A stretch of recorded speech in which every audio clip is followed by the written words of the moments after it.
Welcome to episode 38 of the Current Backloggers. The date is October 28th. I'm your host, KCP, along with my good friend and co-host, Cody G. Cody, how's it going? Pretty good, man. You think your neighbors hear that? Every week they're like, what the hell is that? I was going to say, I bet they do, and then when I edit it and have to look at the intro like 5 times and the song starts over and over, they're probably, oh, fuck, here it goes again. Also hoping I don't get banned because you say you're not supposed to cuss in the first few minutes, and I just did. Oh, I didn't even hear. I thought you were talking about me. I was like, I don't remember cussing. No, it was totally me. So that's what I noticed at the beginning, that it's episode 38 on October 28th. That's what my mind was blown about at the beginning. That's cool. Yeah. 38 episodes. Yeah. Isn't that fucking crazy? It's weird.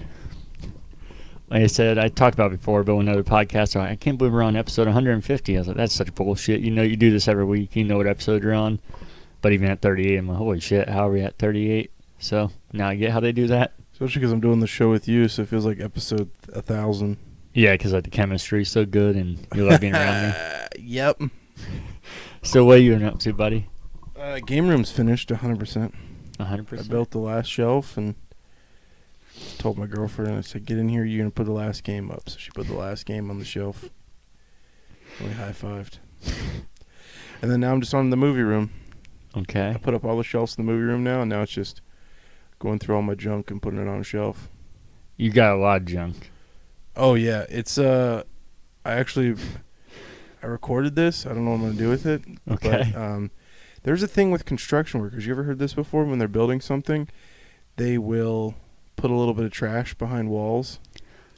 I haven't heard that. I've heard of, well, what's the reasoning for that before I answer? It's like almost like when they come in and do construction again, they'll find it like 40 or 50 years later, and they're like, holy shit, look at this. Yeah, I was going to say, I've heard at stadiums and stuff, you've probably heard it before, how people will bury like the other team's jersey underneath the stadium.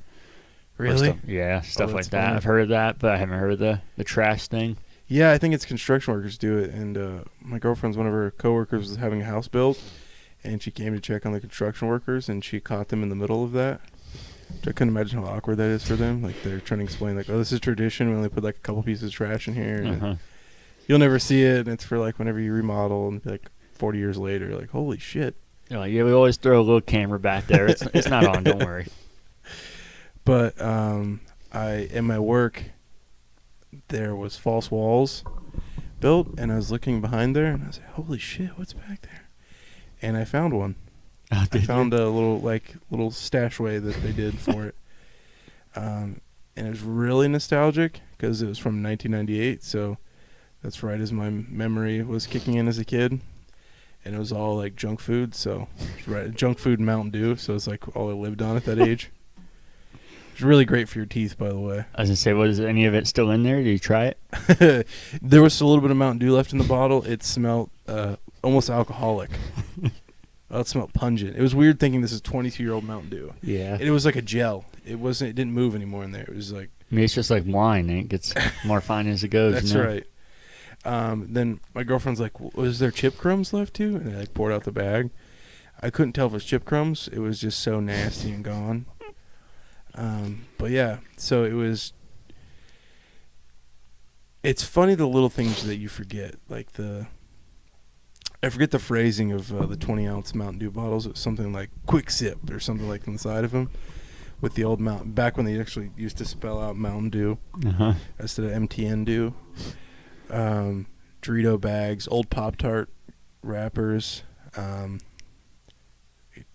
gum wrappers. It was also weird too because there's a lot of cigarettes and cigarette packaging, and you realize it hasn't been that long ago since smoking's been banned indoors. Yeah. So it's weird to think about. Like, now I'd be so fucking pissed off if I went somewhere and someone was smoking. Like, the fuck, dude, get outside. What are you doing? You dumb? But up till like 2010, it was like a normal thing to... Yeah, my mom always used to smoke. We always asked for a smoking table. So, yep. Yeah. Smoke. It didn't matter either. You could still smell it in the other part of the restaurant. Yeah, smoking. That's so weird to think about. I forgot all about that. I was like, oh, they were smoking in here? And I was like, wait, this is 1998. Everybody was smoking indoors. Yeah. Of course, bowling alleys really held on. They were like the last of the Mohicans about smoking indoors. I heard even Vegas is now cutting down the casinos. Oh, really? Yeah, or there's a couple casinos that got rid of it. Which is funny because my parents didn't smoke, but they hung out with people that smoked.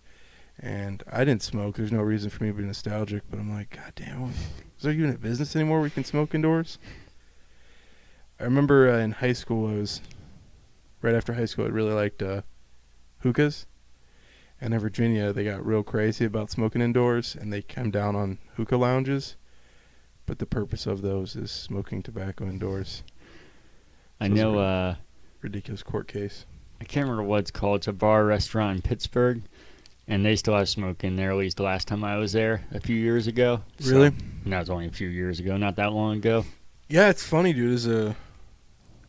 Maybe up till I was about halfway through high school, it was like normal to see smoking indoors. Yeah. Well, not when I was in high school, but it wouldn't be that odd to be at a restaurant with a smoking area. That's definitely not a thing in Pennsylvania or Pittsburgh in particular. I don't know. They must have some kind of agreement or something, if that's still even going on at all. But they even had a machine to buy cigarettes in the restaurant. Really? Yeah. That's funny as shit. Yeah, and even now, and then they're like, okay, you got to smoke outdoors. And everyone's like, oh my God, they're smoking by the entrances. I have to walk by them while they're smoking. So now they have smoking sections. My high school was a really old high school. And there were still like student smoking areas in there. Well, of course, you didn't smoke. Like, people don't smoke in there then. They were turned into like teacher lounges and stuff, but they were built with the idea of, okay, this is where students go to smoke. Yeah. Yeah, I don't know. It was just a weird to think I'd been the first person back there touching this stuff. It was way behind a wall, too, so I had to take a broom and pull all this time capsule stuff down. But, yeah, I brought it all home. Did you actually? Yeah, hell yeah, I did. Fuck yeah. Renee was so pissed. This is trash. Literally. So Not even like... put a shelf. Yeah, it's actual trash. I put a shelf up on the wall, put it up on the shelf. I love it. But did you ever hear love that part? Lay's pizza flavored Lay's? I was going to say I think so, but I feel like I'm thinking of Pringles, which is still a thing. Yeah, so those are good. But no, I never heard of that, but that was back there too, from 98. And that was right up my alley. I would have ate the fuck out of those. Yeah. So, yeah. I went through it all and threw away most of it, but the cool stuff, especially like the Mountain Dew bottle and the old Coke can, fuck yeah, I love it. That could be your new YouTube channel, trying to find stashes everywhere. You just break into people's house and start tearing down their walls. I'm telling you, they're back here. I'm also a part of a Facebook group of This Old House or some shit like that, and people find even older, like from the 70s and 60s, like beer bottles, and so it's been going on for a while, and I'm glad they do it because cool moments like this happen. But if I was like my girlfriend's coworker and you're walking into your brand new house being built and they're jamming trash behind your sink, that'd be so awkward. Like, how do you explain that? Like, oh, it's like a tradition thing that we do, and you're just jamming trash behind someone's new house.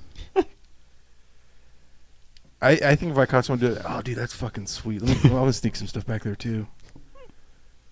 Did you have anything like that when you were a little kid where you're so lazy and you didn't want to go throw away stuff, so you just find the worst place to hide your trash? Not in particular. I'm sure my mom would tell you we just always left it anywhere, but like especially with how many friends we have over all the time, the room would just be littered with pop everywhere and fruit snacks and all kinds of stuff. That's great. I might have told this story on the podcast before, but I used to do that, but with pee. Isn't that weird? That is. So I would, like, all summer long be like, dude, I don't want to go. Oh, like Kid Rock? Yeah. Yep. I'd run up to the vent. We had a vent in the floor, a big vent, and I would just pee in it. In the vent? In the vent. I thought you meant like in bottles and then leave it in the room, which is already bad enough. I would just pee right down that fucking vent. All summer long, like nobody's business, just... You think that's what the Kid Rock song is about? Yeah, just pissing in vents. But yeah, so I'd pee in this vent, and it would sound like you were just literally pouring water down the vent. You hear it going everywhere. And I'd be like, dude, this is great. I don't have to piss in the bathroom ever again. All summer long, Kid Rock. And the wintertime comes, and my parents would crank on the, on the heat, Casey. They'd crank the heat on, and then my parents would be sitting there like, what the fuck? Do you guys smell piss? And then everyone's like, oh, dude, it smells like burnt piss. And they're just like, where's that coming from? They're thinking it's the cats. Like, oh, God, that smells so bad. Dude, I'm just sitting there quiet like, dude, I don't know. I don't smell anything. I don't know what the hell you're talking about. So, yeah, my parents were literally cooking my piss in the furnace. And,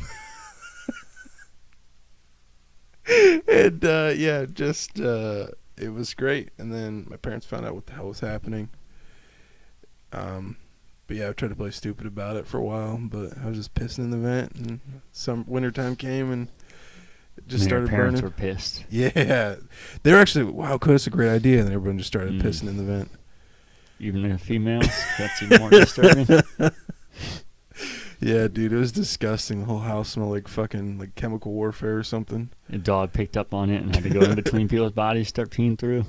And then my parents would like be like, "You think the cats are peeing down there?" Like, yeah, it must be the cats. Probably the dogs too. They're probably all peeing down there.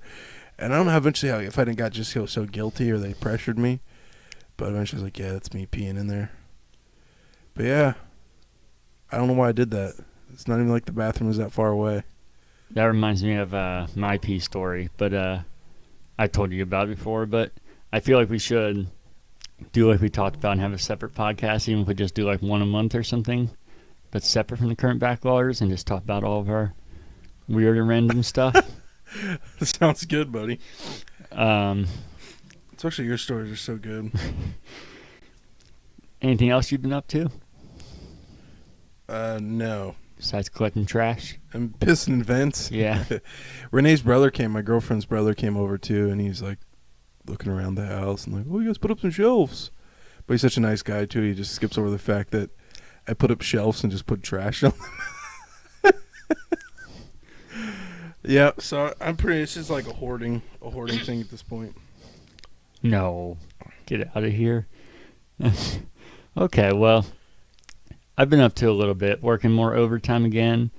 But I also went over to my parents' house and carved some pumpkins with my little sister. I made an Xbox one. I'll have to show you it. I don't have it with me, but I didn't do too bad because I'm pretty terrible at carving pumpkins. But I think I did pretty well with it. It's very, not sideways, but crooked, like it's not centered. Mm-hmm. But besides that, I think I got it pretty well done, the shape and everything. So I'll just show you a picture of that. And then went to Roosters, which is like a local bar restaurant here. Well, there are other places, but I know it's not everywhere. With some friends from work and watched some football. And this last week of football was pretty fucking the worst as far as professional football goes. What? So, well, the Browns beat the Bengals, and I had money on that, and the Bengals should have won and blew it. The Broncos got destroyed and had 4 or 5 more injuries on top of that. You got to admit, though, once Odell got out, Baker played really well. Yeah, it's almost like he sucks or something. Oh, jinx. Did you hear the announcer, too? He's like, Donovan Peoples-Jones hasn't made a catch all year. And then fucking made a catch, and another catch, and then won the game for him. Yeah, but it was just... Besides that, I lost all 3 of my fantasy leagues, and I didn't do well in Pick'em. So, yeah, I was pretty much just done with the NFL that week. But it was still fun hanging out with people and getting some good food. And then... At least the Patriots are a trash fire right now. Yeah, they got destroyed, so that was nice. And then the only other thing I did this week, I told you about how I went and met Joe Jorgensen, the Libertarian candidate for vice president. It was super weird. I heard about it probably 4 hours before I went, and I was like, is this real? Because she went to the Continent. Do you know where that is? The hotel? Well, there's a lot of stuff there. It's like a complex off of 161. No, I can't really think of it. We'll have to go over there. It was this might be a bit of a tangent and kind of go all over the place and not really focus just on her. But the Continent, I used to go there quite a bit as a kid. They had a movie theater called Screens there, but even then it was kind of starting to get run down. It was super popular in the 80s and early 90s. Ooh, sounds good. Yeah, you'd love it. But even when I was going as a kid, it was starting to get run down. The movie theater was like kind of only thing keeping it kind of together. And now the majority of the time you hear about it is just shit happening over there, like shootings or bad shit happening pretty often. Nice. So I don't know what the fuck. I don't know why she picked there. And I don't know if it's just because she didn't have to pay anything. She's like, hey, let's just go set up there. We don't have to pay the city or anything. Nobody's even going to notice. I don't know what it was because I don't know why the fuck you picked that place of all the places in Central Ohio. Trump's been choosing some weird places, too. Really? I heard, too, especially in Pennsylvania with the corona mandates and having to do some weird stuff like sitting up in parking lots. Yeah, this, I kind of bounce around, like I said, but we got there 40 minutes before it started, and there's probably only 30 of us, and I was like, oh, this is going to be depressing because she probably ain't come out. And it had a backdrop set up, but it didn't look that great, and one speaker like that big set up, and I was like, oh man, they're going to play some over-the-top song for her to come out, and there's going to be about 30 people, and yeah. And then by the time... Was there circles set up? No. Most people were spacing out anyways, but yeah, it wasn't. It wasn't set up at all, and there was no actual like security or cops or anything there. She came up. Yeah. What? I know. Did she get Secret Service? There was 4 dudes that when she came out with giant like trench coats. I'm guessing. I don't know if they actually were Secret Service, kind of like knockoffs, so she might have paid some. I think they do get Secret Service. Oh, do they? I know that even normal candidates do. I just didn't know if like they just had to pay for whatever they get or whatever. When I saw, damn it, the last Ohio governor that got caught yelling at police when he got pulled over. John Kasich. Yeah, Kasich. Even when he was like clearly he wasn't winning anything, he still had like a truck following him and like 8 of them. Yeah, they all stood by and. You think it's like the dumb ones? They're like. That's what I was wondering. Or even like paying security guard and hey, put on these trench coats, and then I was thinking how funny it'd be if somebody did rush the stage or something, and they just don't actually have anything. Oh shit, we weren't ready for this. Open your trench coats, grab them. You ever seen that footage of Reagan getting shot? Yeah. That's crazy because you think there's like 2 guards there, but boom, there's like 1,000 guys with machine guns running around. Then, knowing libertarians, though, if anything, they're probably more loaded under their trench coats than anything. Opening, just rifles falling out everywhere. I heard that guy's walking the streets now, though. Oh, the shot Reagan. Really? Yeah. But yeah, besides that, there was no security guards. There was no cops. There was no even like check-in or like passing anything. Everybody was just walking up and kind of wandering into it. Now, this is so weird. Can you imagine any top candidate doing this? And just like, we could have literally walked up to the podium. I'm sure if we got that close, those people might have done something, but I was probably like 8 feet away from the podium and could have gotten closer. But by the time she came out, there was probably like a little over 100 people there, so still not anything amazing or anything, but not as bad when I showed up, and I was like, this is going to be kind of embarrassing. But before we could even start up, there was a whole cast of characters there. This dude came over. His name was Isaac, and he was a generic, super nerdy guy that wanted to insist on having conversation with everyone, but he was alone. And I heard him talking to somebody, and Michaela was like, we're not talking. I went with my little sister, and she said, we're not talking to anybody here. And I was Why? like, because she was like, I'm not listening to any of these crazy people. And I was like, oh, no, we're definitely talking to people. They talk. And then she saw him talking. She said, oh, God, please don't come this way. And as soon as he stopped, hey, guys, how's it going? Oh, no. Good, man. How you doing? Good. You guys here for the hookah bar as well? And behind her, there was this rundown hookah bar. And I was like, no, just here for the rally. Oh, yeah, no, me too. I saw the hookah bar, and I was like, I just asked them if they're here for the hookah bar. And I was like, oh, my God, stop. And then he's like, but sweet. So can I ask you something? I'm like, yeah, sure. He's like, I wanted to show you this. I bought them online. They're gold backs, and he opened up an envelope, and he's like, they're worth $1, but they're actually made of gold, and they're worth the same as physical money would, and they're accepted at most locations. I was like, I don't think that's No. Yeah, you can imagine pulling out of McDonald's. And he's like, yeah, but sweet. I just exchanged my real money and turned into gold. What did I just say? Gold bucks? Goldbacks? Gold backs. I knew bucks wasn't right.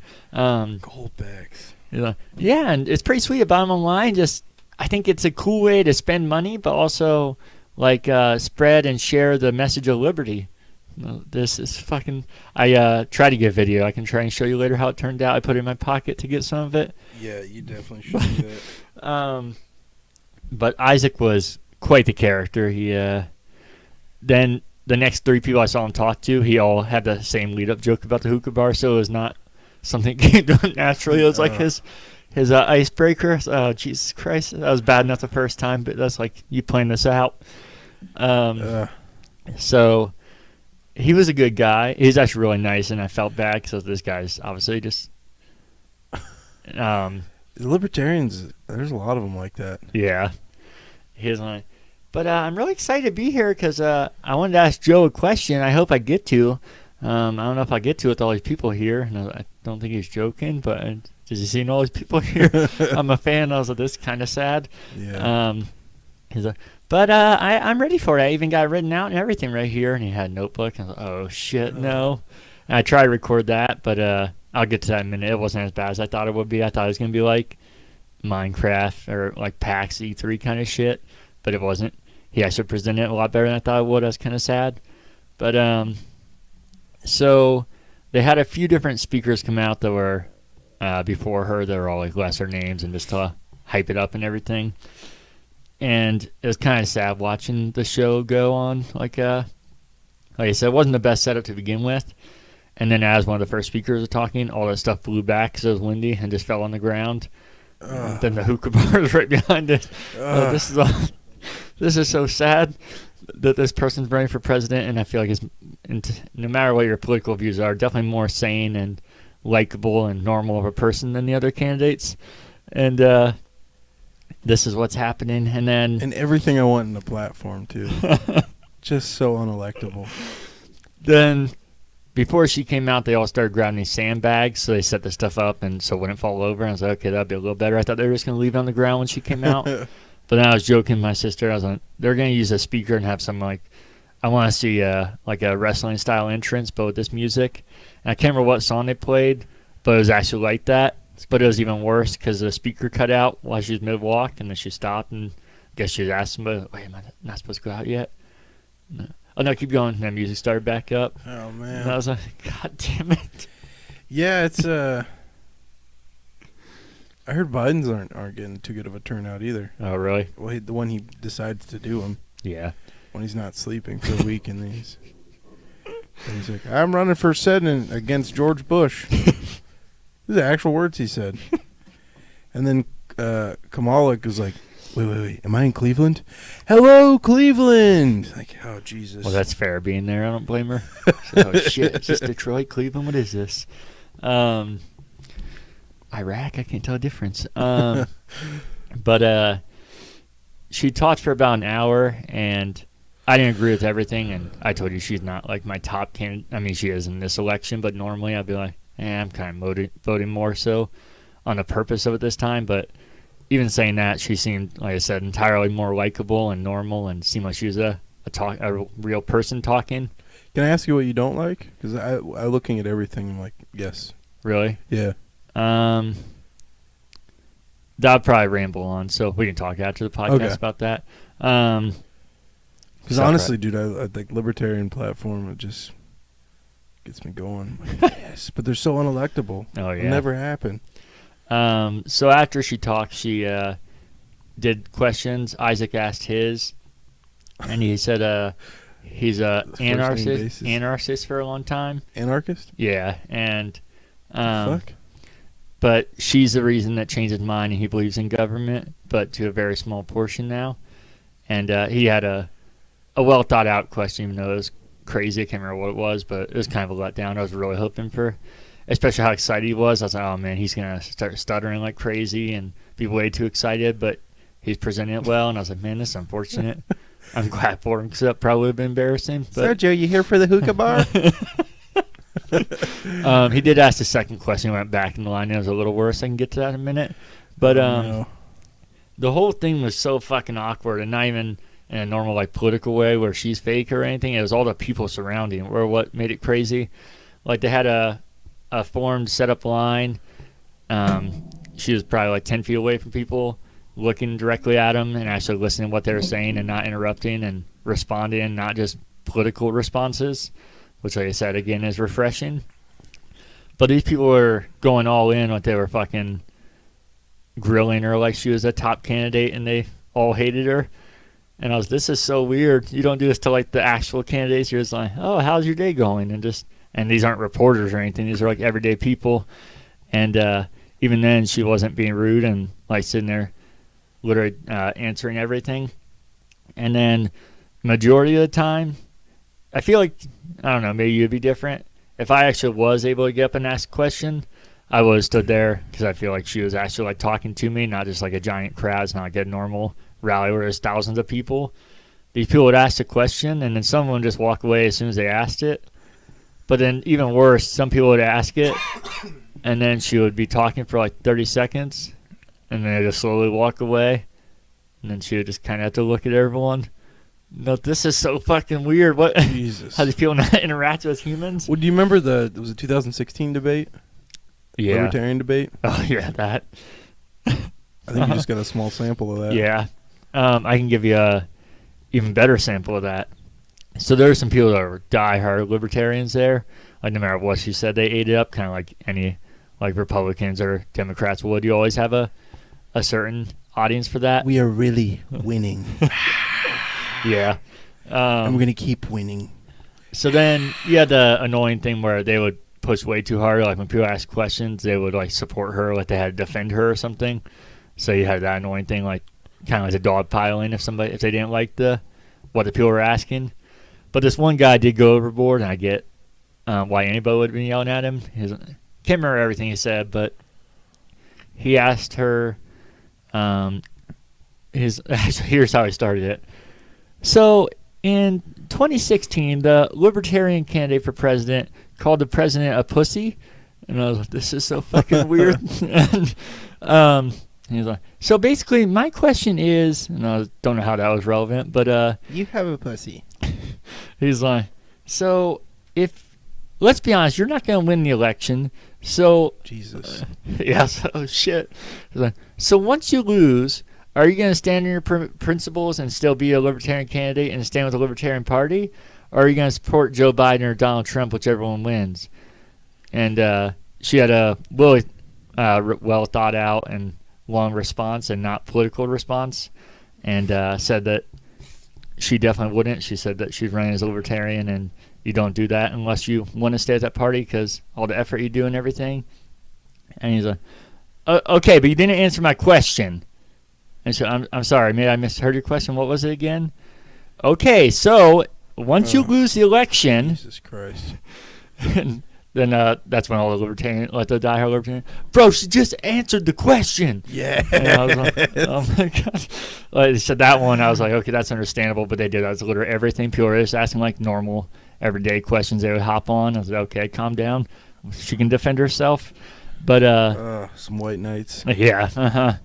But I was like, okay, that one's understandable because she's too nice to say anything. And this guy's being a massive asshole. And he's like, so once you lose, will you continue to stand for your principles and be a libertarian, or will you jump ship and support Donald Trump or Joe Biden, whichever one wins? And she's like, well, of course I would support America, so I'd support whoever the president is, but that's not going to change my beliefs, and I'm not going to say I'm on board with them. I'm just going to support the country. Okay, still didn't answer my question. Oh, and my I was God. like, what the fuck is happening? And bro, get out of here. And they all started like just going crazy. And, you know what? Just fucking. And they just walked away. Are you serious? What the hell? What is that? So weird. And then the next guy came up and Also, they said to keep these short before they even started, and no one's was even close to short. And I was like, oh shit, Isaac was the first in line, and he literally told us how he wrote it on paper because it was too long. And I was like, oh no. So even though he said it well, it just kept going and going and going, and never cut anybody off. And like, okay, it's too long. And so very different from normal politics, which was nice, but also it'd be nice if the other side appreciated that, like the audience being like, okay, so maybe we should be a little more respectful and keep the questions short. But this next guy spent a total of 3 minutes asking a question about how he works with low-income families, and electric is getting shut off, and AEP is doing nothing about it, and went on and made absolutely no sense. And then she said she didn't know exactly what he was saying there, but described for like 3 minutes again about what she thinks about low income and all this stuff. And she was probably 10 seconds into it, and he just slowly walked away. And Oh my god. I like when people do that. Like, we're supposed to pat you on the back. Good job. You work for low-income families. What? What is AEP going to do? You don't pay your bill. They're going to turn it off. Everything he said made no sense. And he seemed, like I Yeah, said, people could AEP's just doing wander. nothing about it. Well, it sounds like they're doing something about it. They're turning it off. People could just wander in there. And I feel like some of these people actually just wander in there. Like I said, that's not the best part of town. And you do it even on a normal day to see people kind of wander in there. I feel like some people just ended up there. Oh shit, what's happening? All right, jump in What if line. there's a crazy homeless guy wandered on there? That'd have been great. I feel like this guy could have been, but maybe not. But yeah, the continent. We should go there probably during the day. We should go there. It's Is the theater still open? no, that's part of what I'm going to get into is that it closed quite a while ago. It was a theater in the 80s when it opened. It was like really thriving and big. And then the one that I went to was a reopening. It was a different company, and even then it was kind of run down and not showing the biggest movie and not having the biggest audience. But we liked it because it was a dollar theater. And the biggest reason I liked it is they showed the Buckeye games there for free. Oh, wow. And they actually got a decent turnout. So it was like a kind of like a bar or something where you had like the crowd, and then they had good pizza there and cheap concessions. And that was before the Big Ten blocked things from showing it. So I think that also hurt screens, because that's the name of the theater, because that was their main business. And then not the Ohio State, the Big Ten blocked games from being shown unless you paid for the service or whatever. So I think that hurt. And then it shut down quite a while ago, but we noticed after the rally that the door was propped open and people were just going in there. And we're like, what the hell is happening? And it said no restrooms at the event. I'm like, maybe people are just sneaking in using the restroom, which the restrooms were open. Uh-huh. But the theater, we heard this crazy music, and I was like, oh, maybe, I wonder if there's a church going on here. And we looked in Auditorium 2, and there's a classic black church going on with like the overtop music. Oh, that's great. And like 10 people in there. Does it still look like a theater? Yeah. Oh, that's awesome. And I was, this is so fucking weird. And I was like, I'm going to go to the bathroom. And when I was in there, there 6 feet gaps they have between the urinals like everyone does. They just put cardboard boxes there to block it. Yes. And it was just a place with free reign besides the church. So, like we went into the other auditoriums, and Screen, seats, everything still there? yeah, and it was just pitch black. And I don't know if they just always leave those open or if it was just for church and they trust people. Maybe if somebody from the church saw us, they'd be like, hey, what the hell are you doing? Get out of here. Probably not hell. But dude, I'm so pissed I didn't get to join you on either one of these. yeah, they every screen was open, and they had all the booster buddies and everything there. You definitely got taking stuff out. We went behind the concession stand, and we opened the fridge, and there was like super old Diet Coke in there and all kinds of stuff. And we went up to the it said employees only, but I don't think there's employees here anymore. So we went to the projector room and walked through there. Projector still there? Yeah. Oh, wow, that's awesome. And yeah, it was super weird. Damn, I think we got to go back. Yeah, the whole area is really cool. I never really, as a kid, I was like, oh, this is cool, but we just went for the theaters, and everything else kind of closed around it, even then, in the late 90s and early aughts. But I noticed when I was there, I was like, man, I feel like this kind of looks like New Orleans or like France or something, the way all the like the architect and the buildings and everything. And I got more curious after I saw screens and how everything is kind of run down. And I remember my dad saying it was big in the 80s. And you can look it up online. There's not too many great videos, but there's a lot of articles about how in the 80s and 90s and early 90s, it was like the place to be in Ohio. And there was no Easton or Polaris or downtown. That's when it was kind of more run down. So the continent was like the hub area for all of Central Ohio. And it was modeled after the French Corridor, it said. So that's why all the buildings, I was like, this is so weird how this place in the middle of Central Ohio looks like New Orleans or France, not French. But that explained it. And so there's a lot of really cool buildings there. It's just really depressing because there's like 2 businesses in this giant complex. But yeah, I think you gotta go back in there. We gotta go back. This sounds so awesome. Would that have been Wednesday? Would it? No, because we record the podcast. Church is usually Sunday and Wednesdays. That's what I was thinking. That probably was a Sunday. I was trying to think of when we could go again, that the church would be there. Because I can't imagine they actually just leave that unlocked. That'd be nuts. But even, you could easily, if you're a homeless person, just go into the theater and stay in there. There's no way. It was so fucking, I had to turn on my flashlight to see inside the other auditoriums that they weren't in. It was so pitch black. How many theaters? It was small. I think less than 10. I can't remember how many they have. 10. Yeah. It was small. The concession stand still look like a concession stand? Yeah, definitely not well kept. It's like falling apart and everything, but you can definitely still tell what it would have been. Cool. Yeah. A little depressing thinking about being a kid, but then even more depressing hearing about what it was. I was like, man, it sounds so awesome. They had kind of sounds like a North Market. They said there was 40 businesses that all had different restaurants and like unique things in there.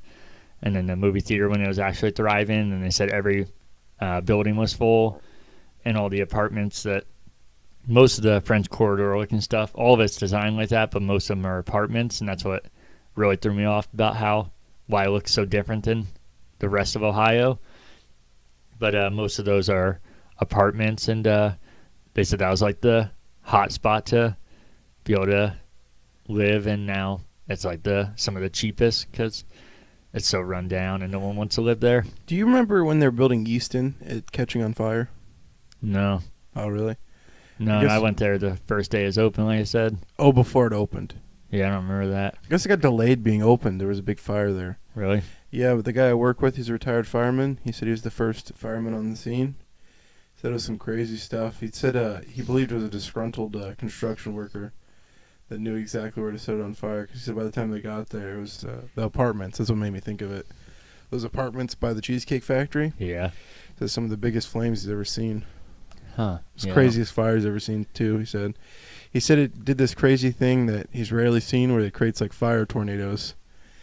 And he said it was odd that he would be shooting into a building, spraying the hose, and he said you could see these little fire tornadoes coming at you, coming towards the water. And you just spray them. That's crazy. Yeah. So he's got a VHS tape of it somewhere. They have the Cheesecake Factory area. There was a security camera that caught it all. But yeah, I guess it delayed the opening too. Did I see Baker Mayfield on the camera? Cheesecake Factory. Yeah, I thought you'd be really confused, but I'm glad you got it. Yeah, no one talks about that anymore. That was really swept under the rug. But that's all I've been up to, and we can talk more about the continent and all that stuff later. I thought it'd be right up your alley, and if you don't know anything about it. Perfect. Yeah, and I think it's more sad than anything, especially because I didn't get experience it. I didn't know just how crazy it was. I knew my dad said it was popular in the 80s, but I didn't know it was like that big. And like that's I can't remember the guy's name that designed it, but he said that he wanted something that didn't feel like Ohio, in the middle of Ohio, and to bring everybody together, and designed just like the French Corridor. And I was like, that's so fucking awesome. But the fact that it's open too. Yeah. That's awesome. That gets me so excited. Do people still live in the apartments? Yeah, they do, which was extra weird because some were just like walking on their balconies during the rally and just like looking at what was happening. But yeah, you can tell that they kind of look run down and like that they would have been like prime apartments and really different and cool.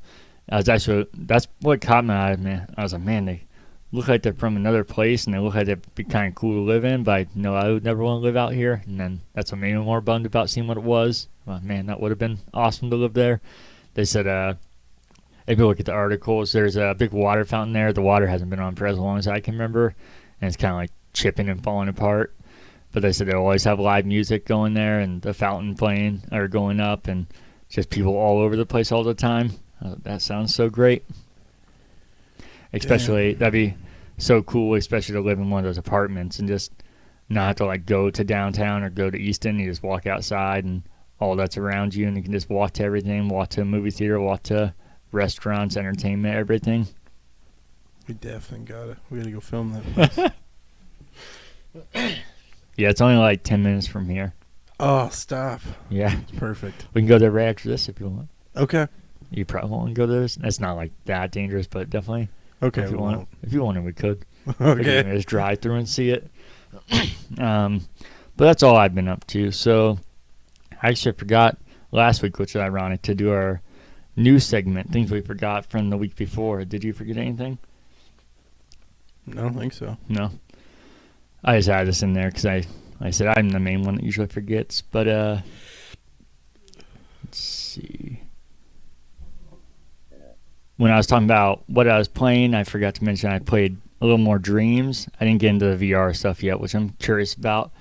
But I got on there mostly because they had a Halloween unlock, so you had to play before Halloween happened. So I wanted to get all those, but then it actually got me playing a little bit again because they pushed the user-created stuff, and people are making crazy Halloween shit. So it kind of got me playing some of the Halloween stuff on there, aside from the free Halloween unlocks they gave you.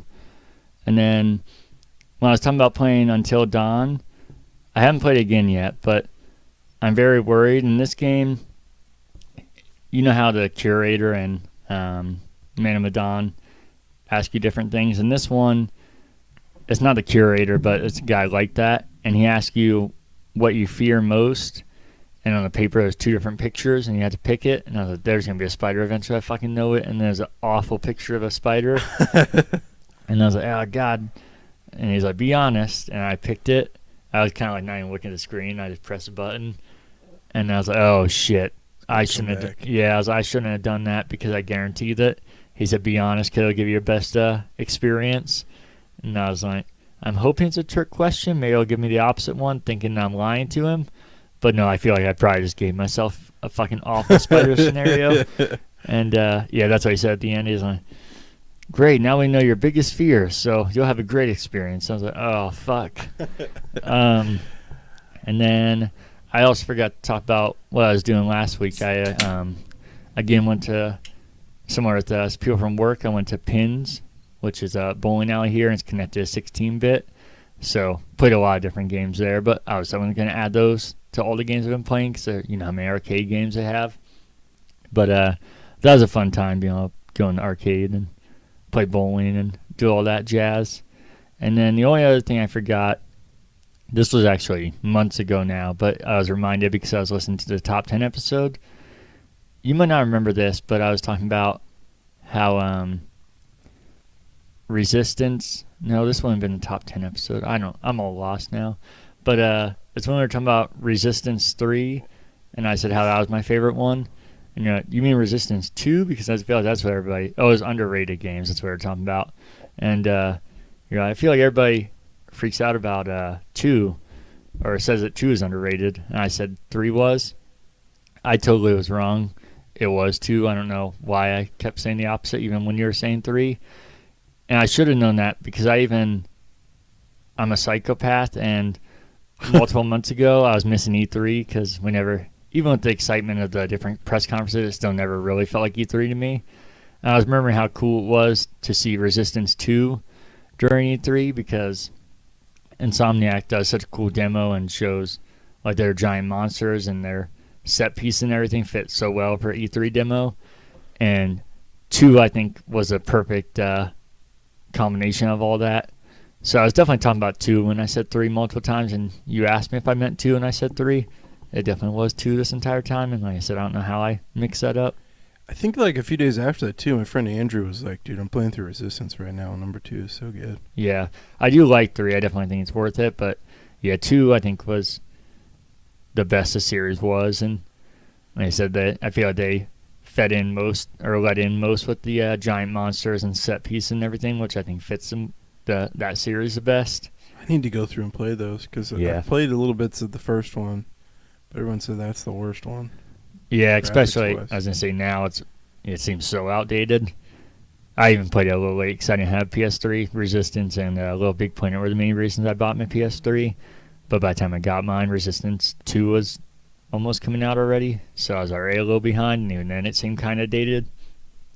That's why we could use a fucking remaster collection of these 3, but I don't know if it's gonna happen. They're always teased and shit. Yeah, I They're know. better. So that brings us to corrections, questions, and feedback. I know I have a email here, but do you have anything? I don't want to get into it yet. No? Okay. I'll wait for you to announce it. Oh, I can do that now. I probably should have led with that, huh? Yeah, go for it, buddy. So, because I think I might know what your feedback is, but I may answer that, is that we're finally on podcast services. Yeah. If you saw our video that I put out last night.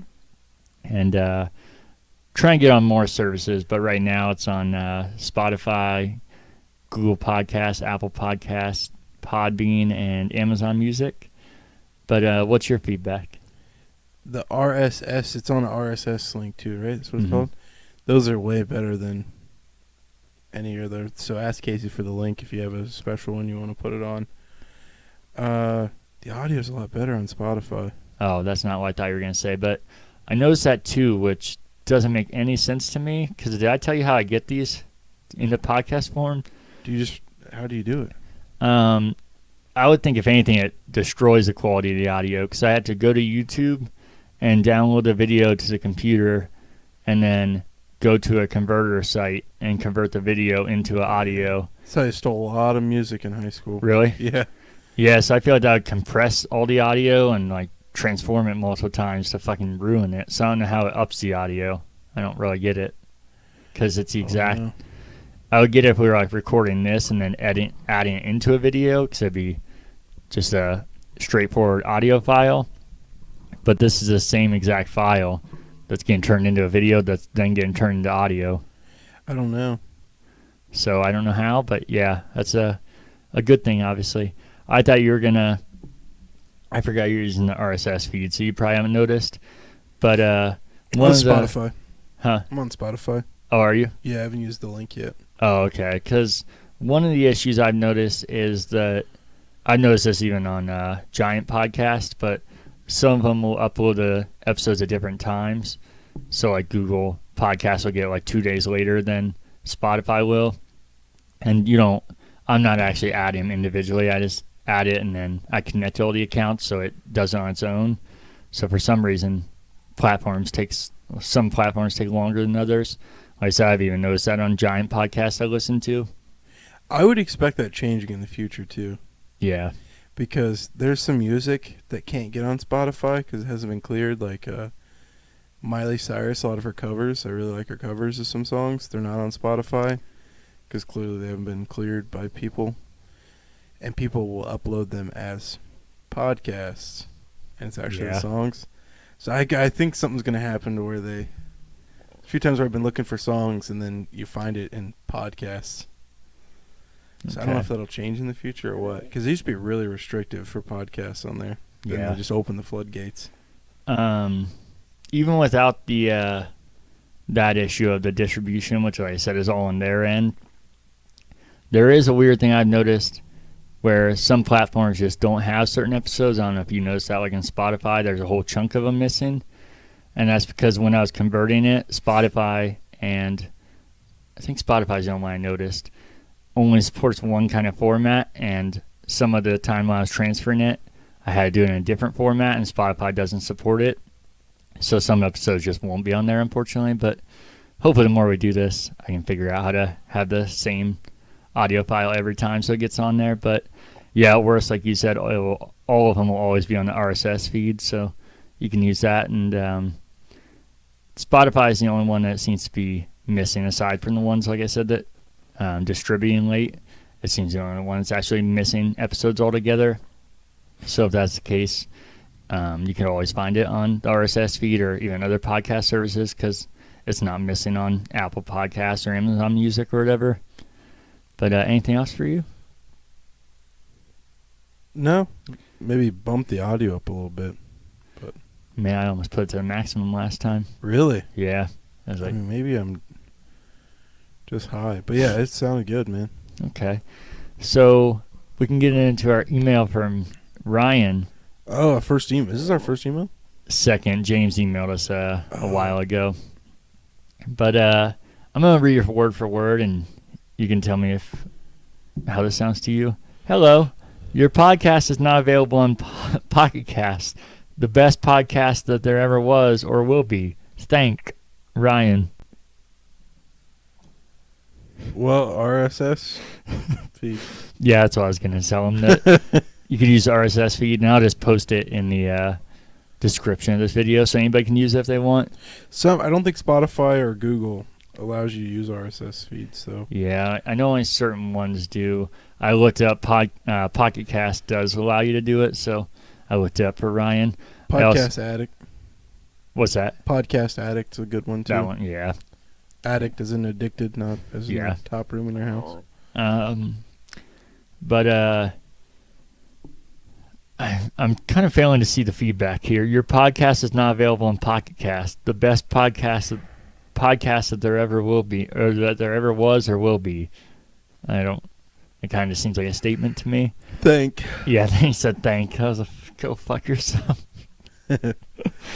But if you want to send any corrections, questions, or feedback that's actual Thank you, feedback, you can send it to currentbackloggers@gmail.com. And then we can get into news here. Okay.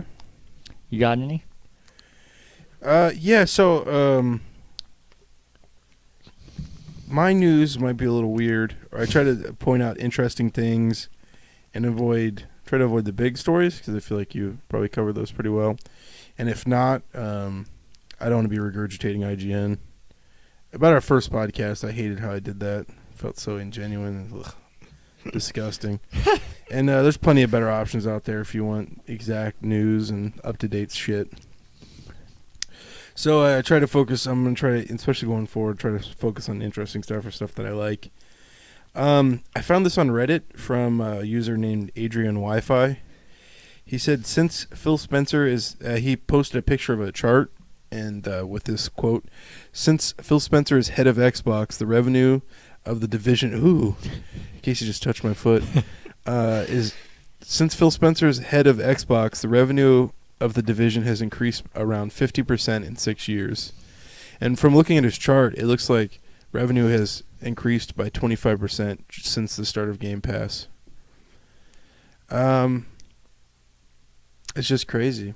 I think when they announced Game Pass, it felt like this little gimmicky thing that I thought, that's kind of cool, but I don't think they should do that with their exclusives, and it could be bad for them. But like looking back at the start of Xbox, I felt like they've always led the industry or experimented. They created some crazy stuff doing that, achievements, Xbox Live, even something like controller design. I feel like Phil Spencer's going back to the origin of Xbox, of cutting edge technology, and it's exciting, and I'm really happy for them. Yeah, it's fucking crazy, because I know you said, and I've actually heard other people say it too, how he's really likable, but they wonder if he actually is doing well business-wise and is actually the right person for the job, even though you like him. So that seems to tell you that he definitely is, and not just like a fanboy thing, or that he's a nice guy. Yeah. Yep. But now we got to talk him down a little bit, though, here. Because on Twitter, a user by the name of Eggman64, he posted a picture of the box arts next to each other. Mm-hmm. Of, I forget which might have been Cyberpunk, which I'm sure we'll get to here in a second. Mm-hmm. I forget which game it was, side by side. But the box art is so similar. And he quoted it by saying, the fact you can play a tough game of Spot the Difference suggests there's a problem here. Good luck to anyone that works in games retail. But then I said Xbox's greatest problem will be unwillingness to create obvious naming conventions and packaging. I just see so many. I know people say a lot of grandmas going in there grabbing the wrong fucking game, because if you look, there's like 2 little things that are different on there. Mm-hmm. I don't know. It's I think that's something they should fix. Even just the naming conventions. No, I'm definitely with you on that. Xbox Series X, Xbox One Pro, Xbox. But yeah, so I recommend go looking at that, comparing those 2 photos. It's I think there's a little X and something I can't remember. There's only 2 little difference. The third thing I'm sure everyone saw going around is memes. Everybody referred to the Xbox as a fridge, and then Xbox made a fridge and sent it to iJustine. Yeah. And she did an unboxing for the Xbox meme.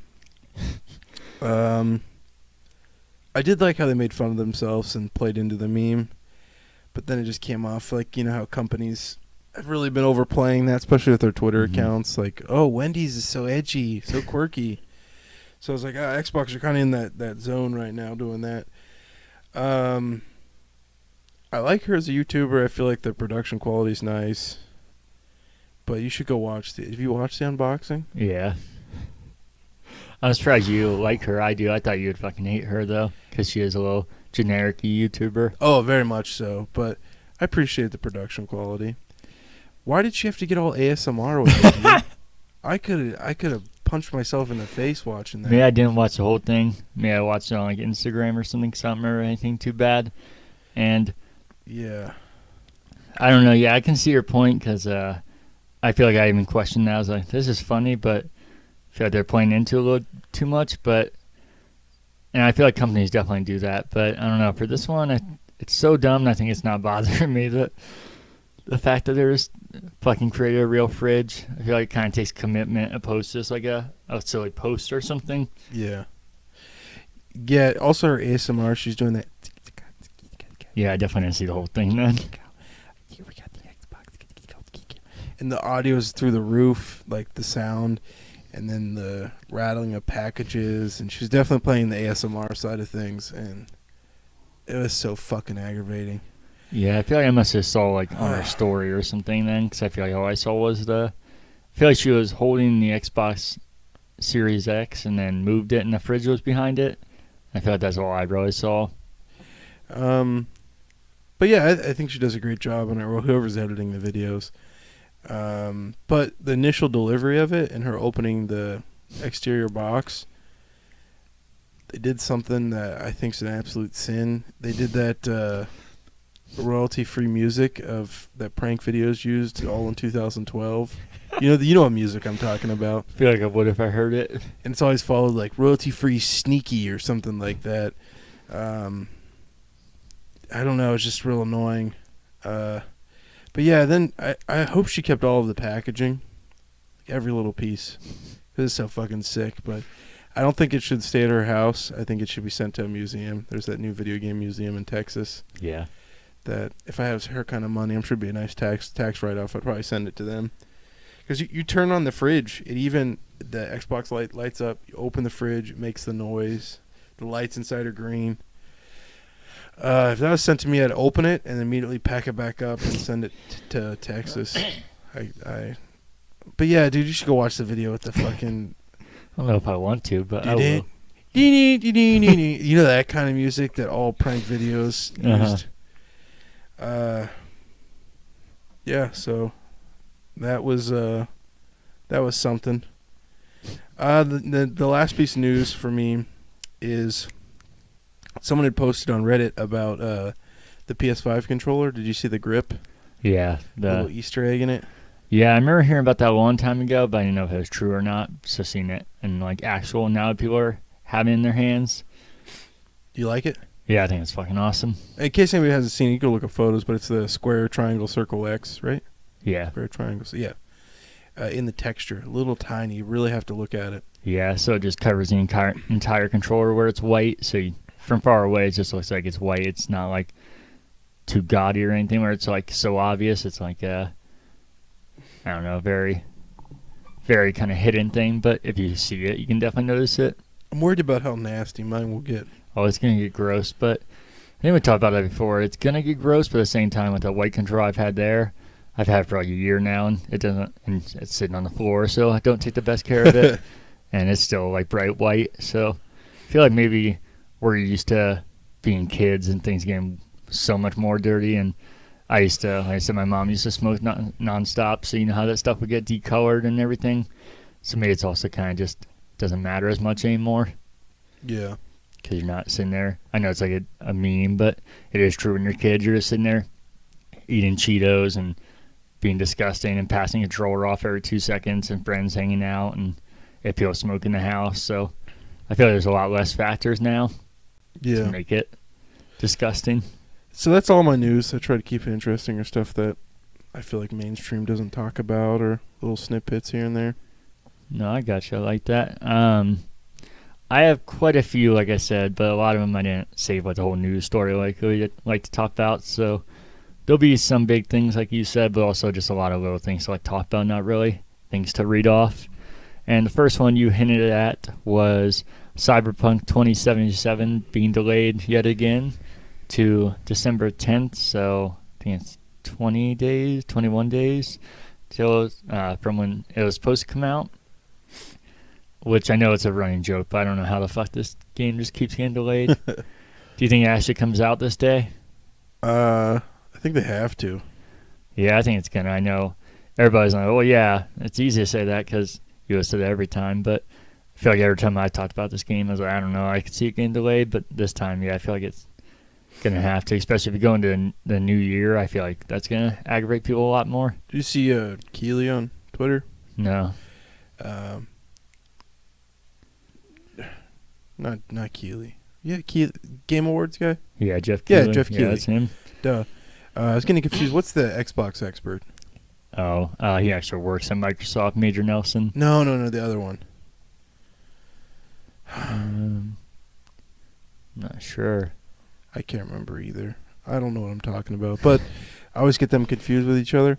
But he said on Twitter that it'll be allowed to be on the next Game Awards. Oh, yeah, I did see that, yeah. Yeah, he said it wouldn't qualify for this year because it came out too late, kind of like Oscar movies, even though they come out the year of the awards show. Does not qualify till the next year.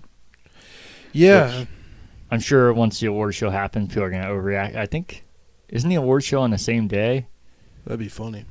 Because I'm sure people, with how much they're going to praise that game, are going to lose their minds that they're not giving awards, not realizing that they can't get awards. I think that's probably why he's getting ahead of himself there. Let me see if I can find the...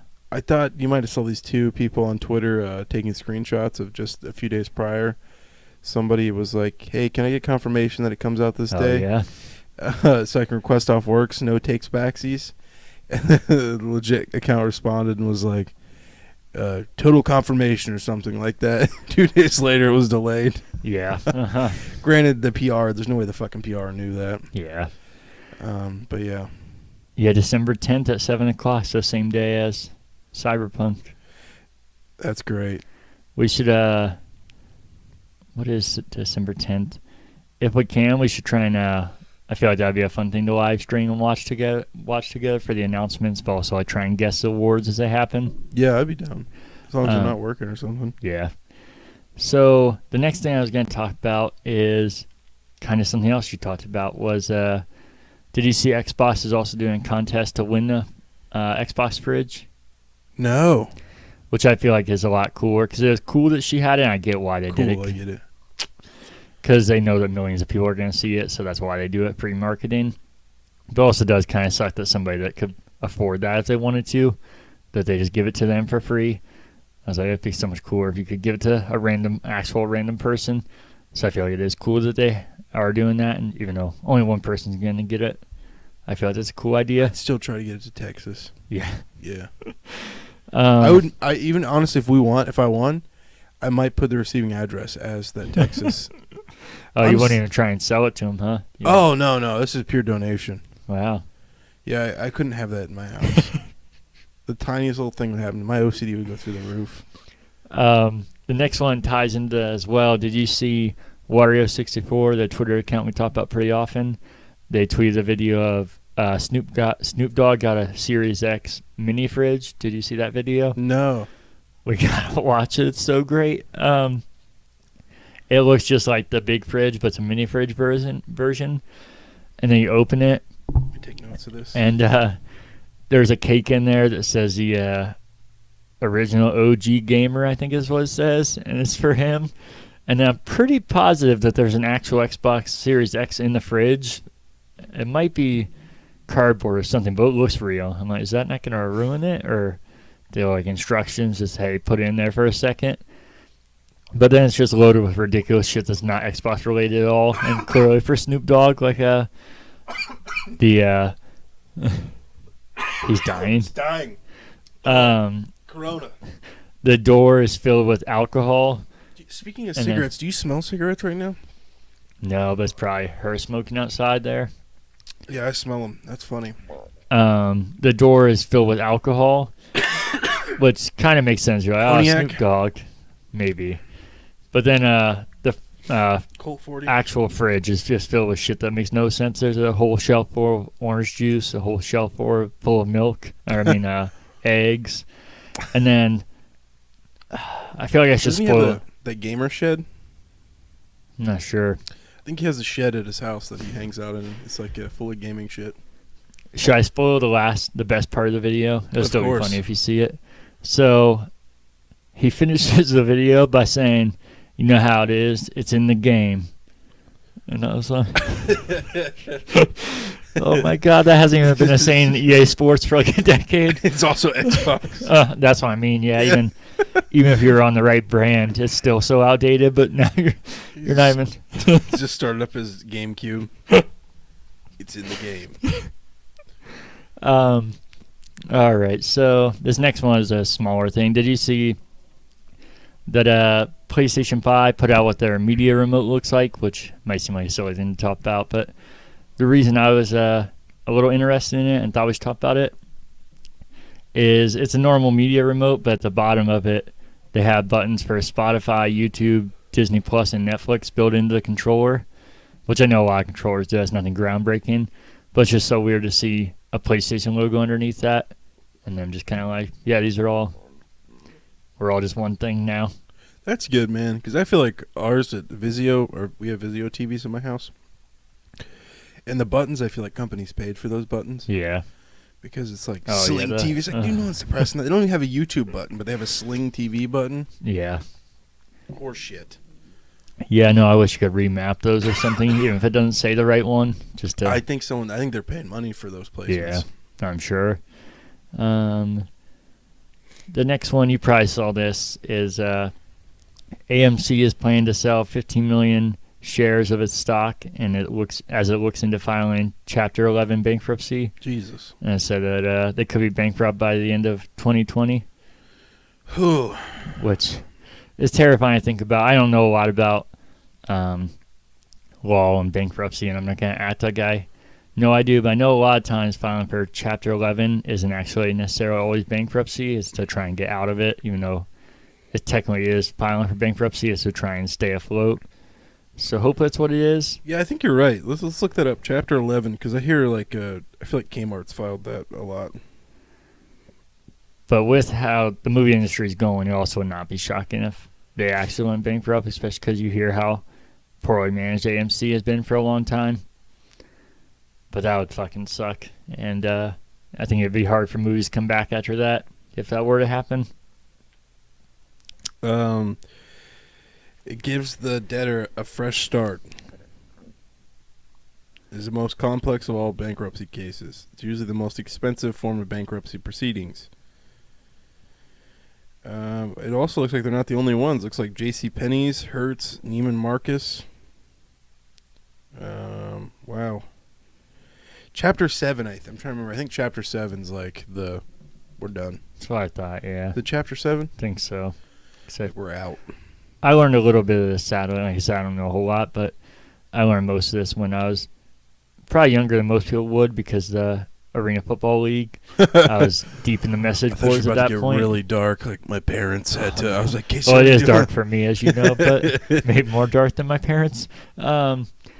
So I learned way more than I should have, but at a young age. So kind of just knew like granular shit at that point about it.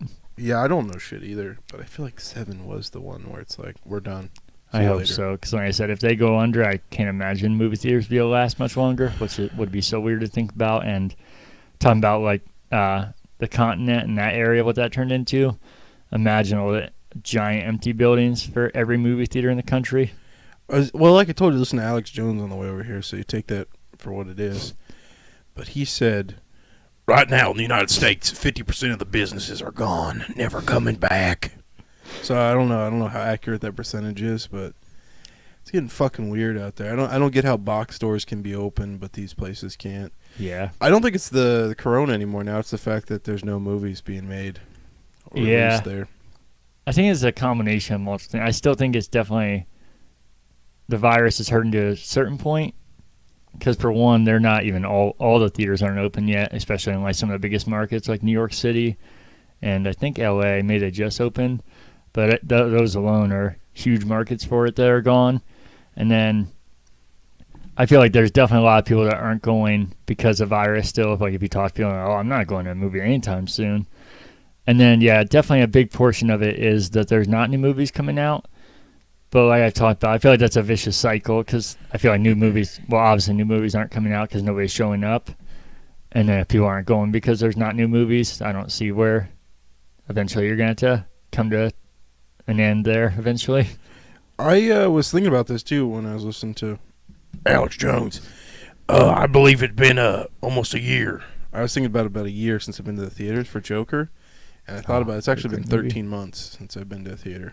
Yeah, we should go see something even if it's a older movie. It's the longest I think I've ever gone without watching a movie. It's definitely the longest because my first movie, I had to ask my parents because I wasn't sure, but my parents are quite certain it's Toy Story, so it's like not unusual for me to be watching a movie a month since. Oh yeah, When did Toy Story fucking come out?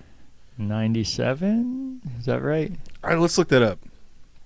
So this is the longest I've gone without watching a movie. I mean, it probably had a lot to do with the fact I got fired from a movie theater and it pissed me off. But then Corona shot that in the face. Toy Story 1 release date. I feel like it was 96. I can't remember. That's what I was originally going to say. 95. November Wow. 22nd, 95. Day So before my birthday. you're talking about, what is that? Oh my God, is that 25 years? So you're talking 24 years of my life I've been watching. I think it's probably an average of a movie a month, if not more. Yeah, we got to change that either for an exciting new movie coming out or they're bringing back, I know it's not the same, but a lot of really good older movies or movies that have already been out that we could go see.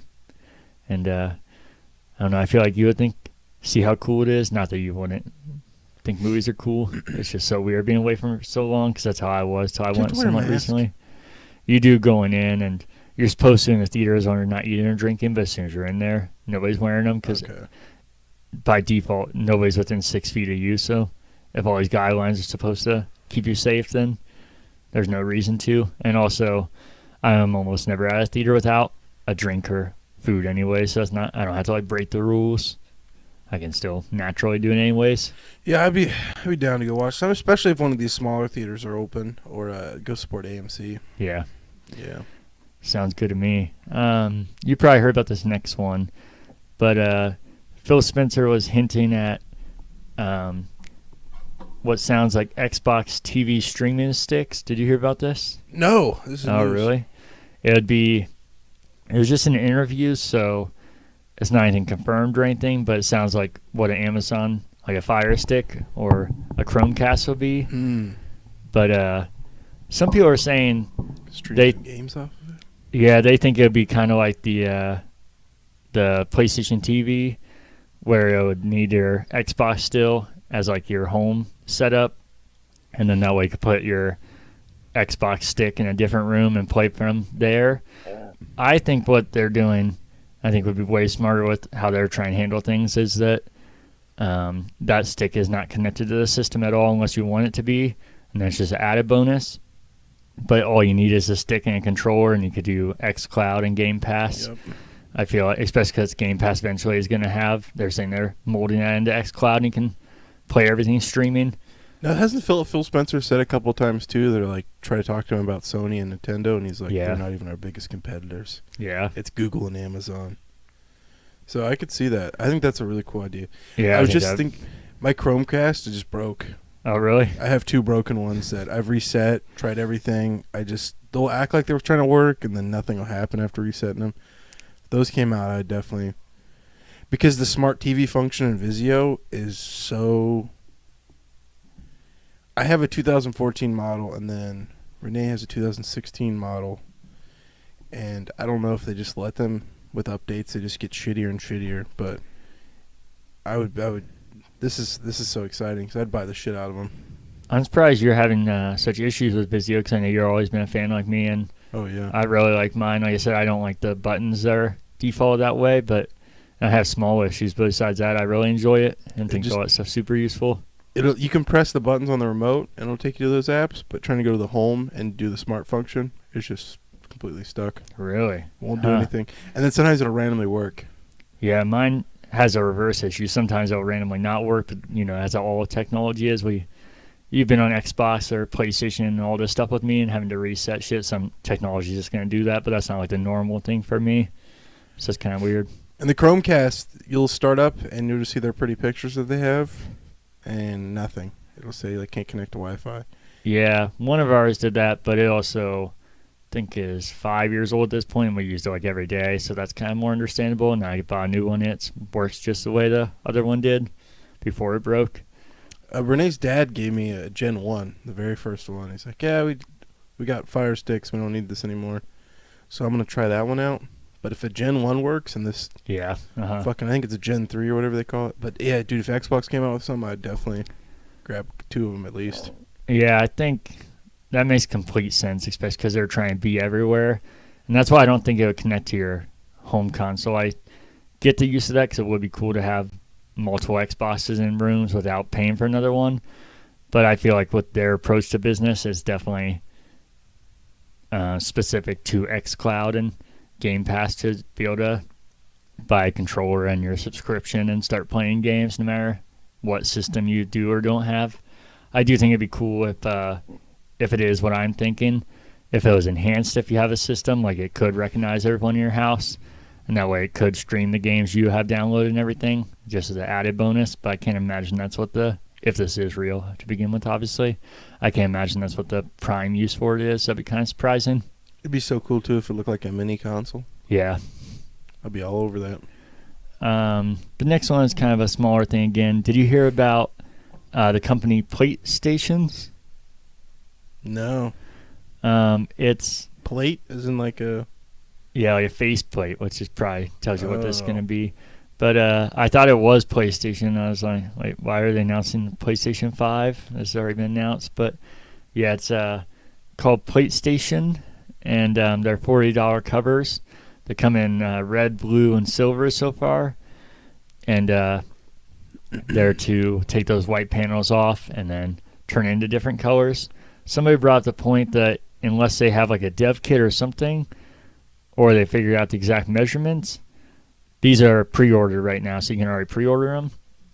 Or unless they're waiting to manufacture them until maybe afterwards, but because somebody brought up the point that they don't have the right measurements and these things just don't fit. But maybe they are waiting to actually produce them till after all the orders come through.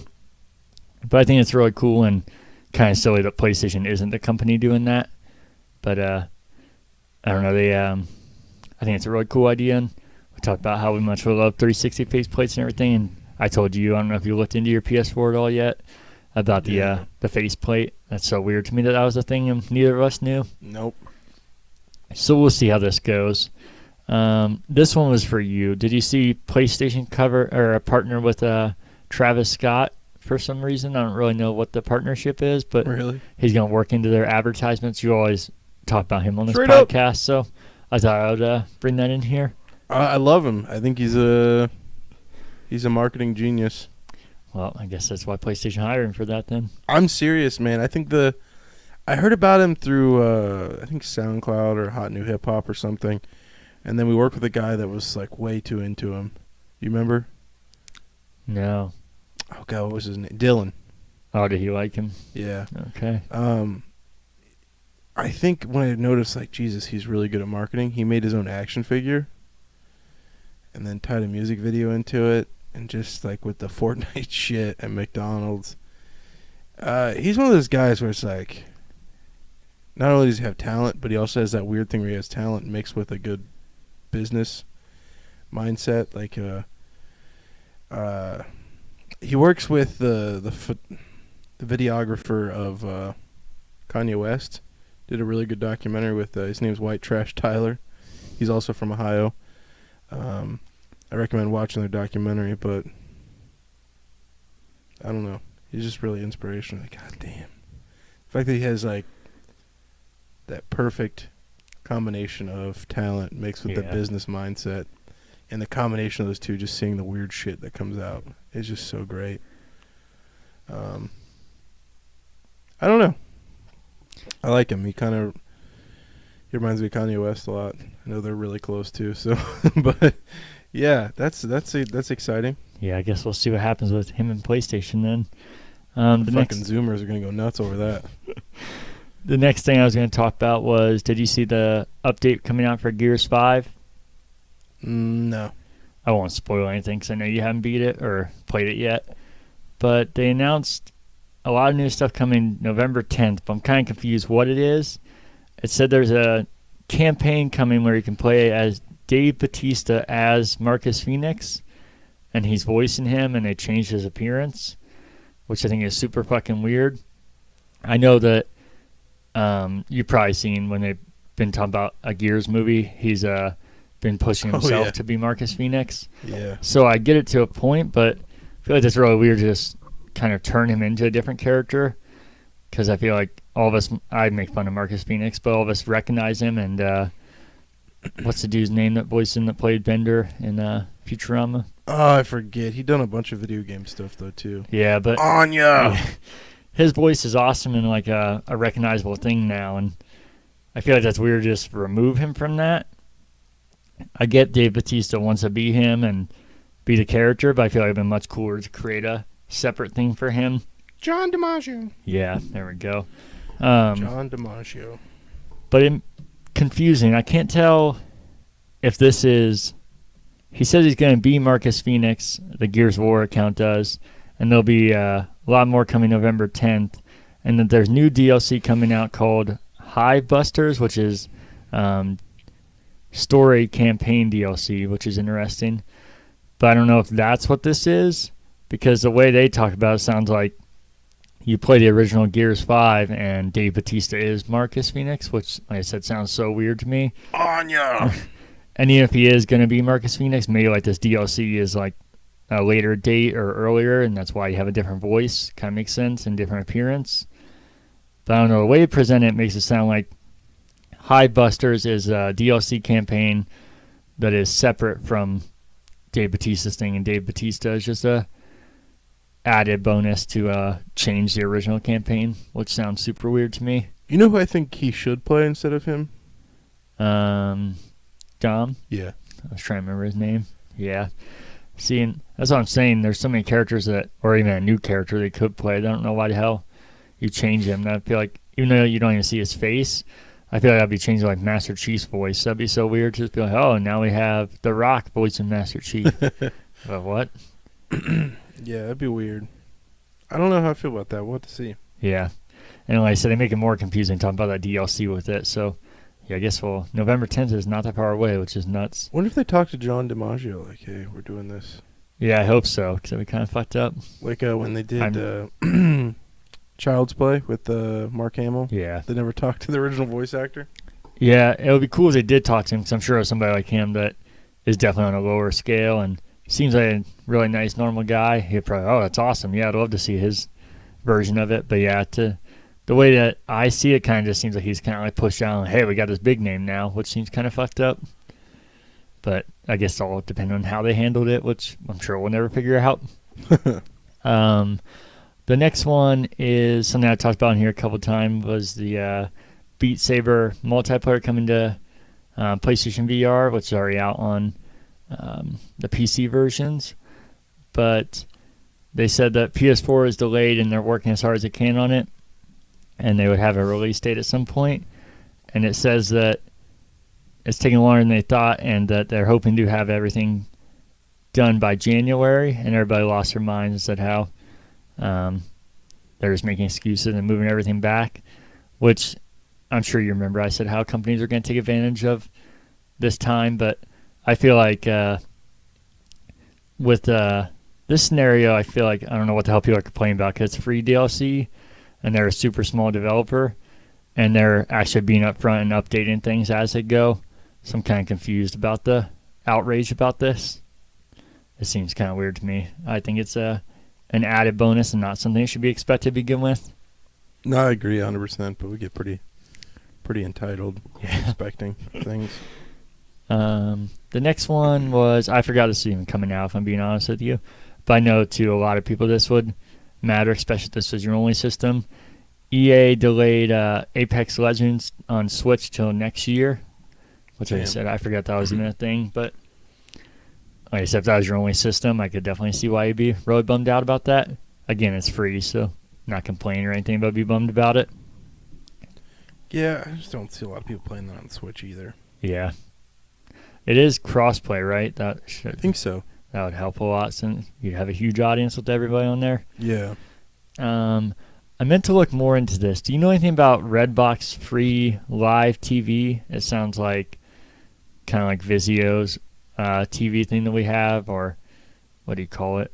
Blanking on the other ones, but one of those TV services, because it says Redbox free live TV comes to Xbox One consoles, and it says available now.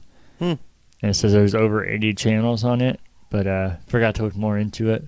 But it might be worth downloading because it's free anyways. Yeah, I'd definitely check that out. Yeah. Actually, I have a cable.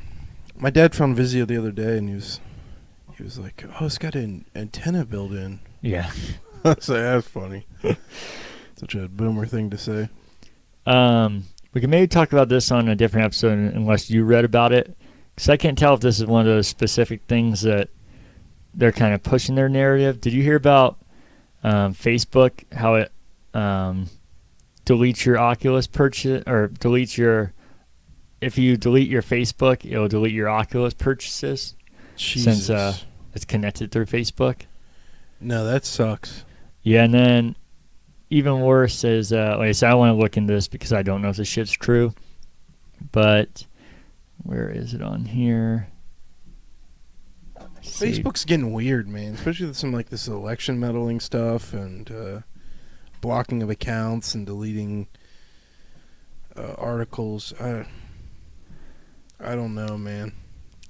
I can't find the other one. There's something super weird if you have more than one Oculus, how it's blocking stuff, which, if anything, that'd be your like most loyal supporters of people that have multiple. But maybe we can talk about that on another episode since we can look more up into it. Yeah, social media is getting weird. Especially Facebook. Did you hear Facebook got... there's a rumor that they're trying to figure out how to... the best way to curate posts on there, and they've hired 5 people from Communist China that worked in the censorship department. Oh, no, I didn't hear about that. To work on Facebook's censorship. Hmm. I don't know how truthful this is, but it's really fucking creepy. And Mark Zuckerberg is such a weird robot, too, already, so I don't like it. Did you hear Colin Moriarty talk about him on one of the latest podcasts? Did you hear him? Maybe. He said he fucking loves him, and it sounded like in an ironic, like humorous way.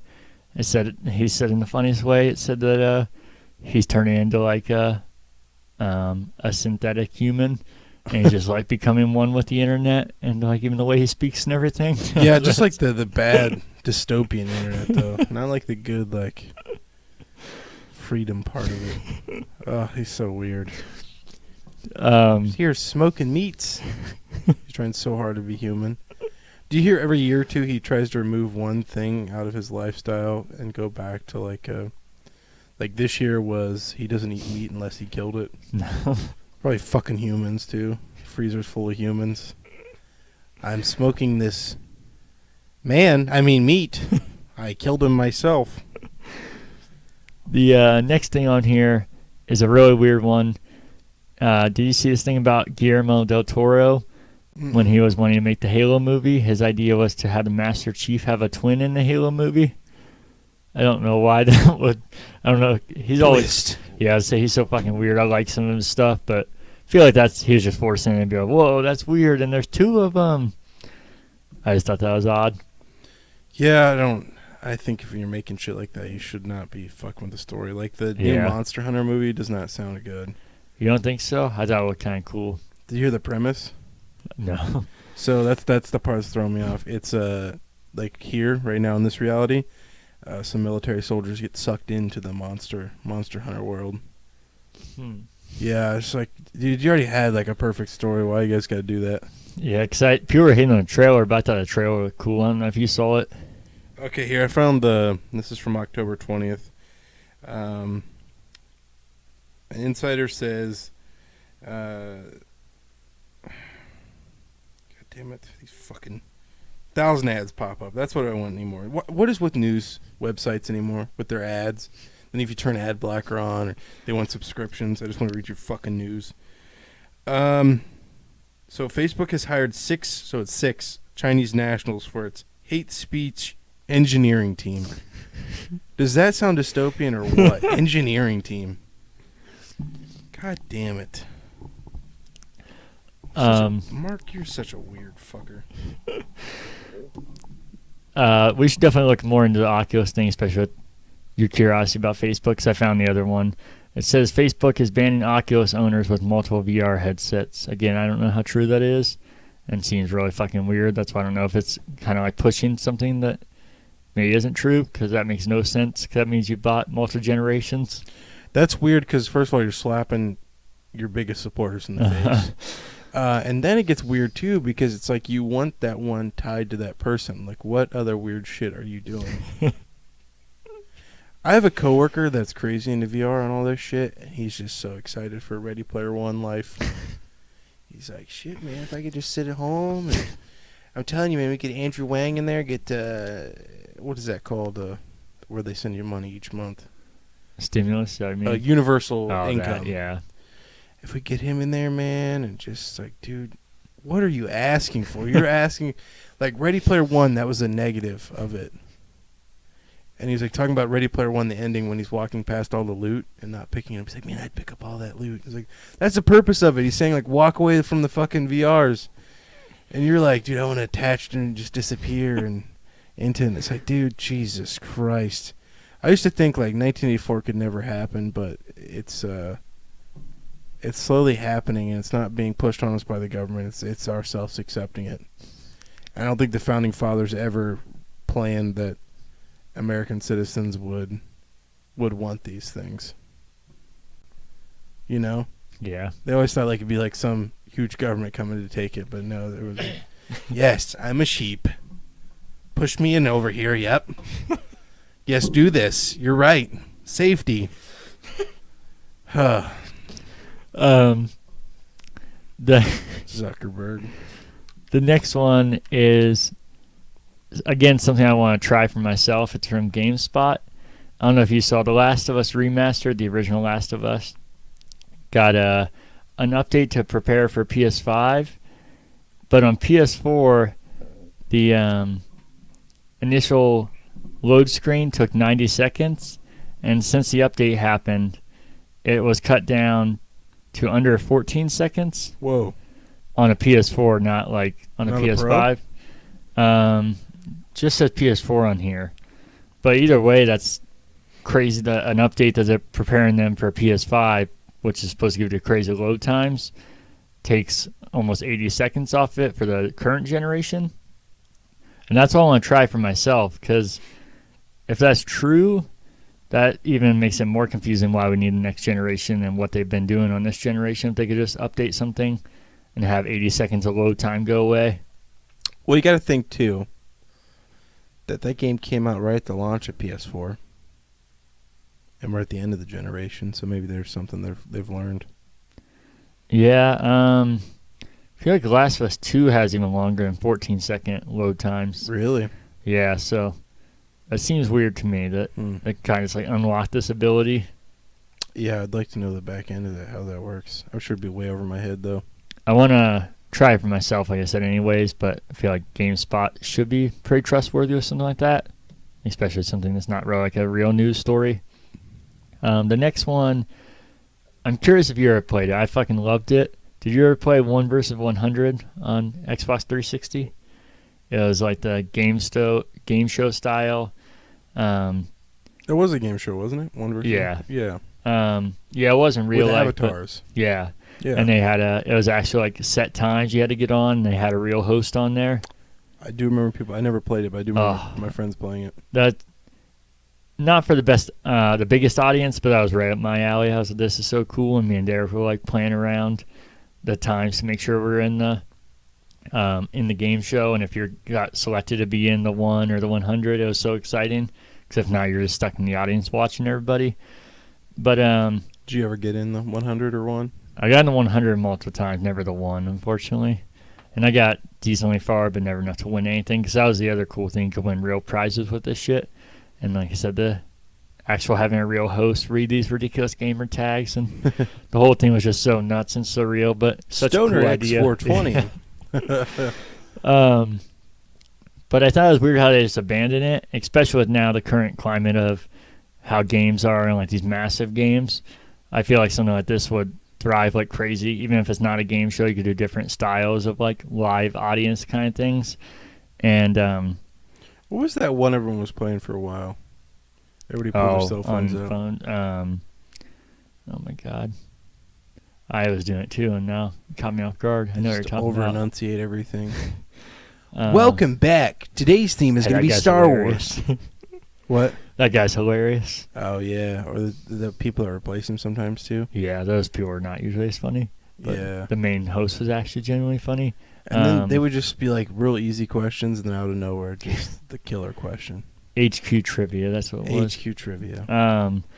But Phil Spencer was also hinting at in the same interview that I referenced earlier that they may return to a 1 vs. 100 style game with the Series X. Oh, that'd be cool. And like I said, it seems kind of silly not to do something like that, even if it's not a game show, which I prefer. You could do so many different versions of that for a different style of games, especially with how much people love battle royales in these massive games. Did you see the special edition Mandalorian controller that Xbox put out? No. I'll just show you a picture. I can maybe put in the video, but I think you're gonna love it. And it comes with a charging station. I was like, man, that is so fucking cool. Basically, it's like a silver armor with the Mandalorian symbol on the handle. Yeah, and then a little charging pod with the Mandalorian helmet on it. I thought that was one of the cooler ones I've seen a lot of times. Cool. Can you buy that? Yeah. Really? Yeah. Is it for Series X? I think so. I'll look it up after this. I know it's a buying thing, not like one of those one-off giveaways. The next thing was Destruction All-Stars was originally planned to be a PS5 launch game. That was the game that kind of looked like Twisted Metal, if you remember. But that's the one where when they were going over the UI, he's like, and we're going to jump in. Yeah. Yeah. But they delayed it.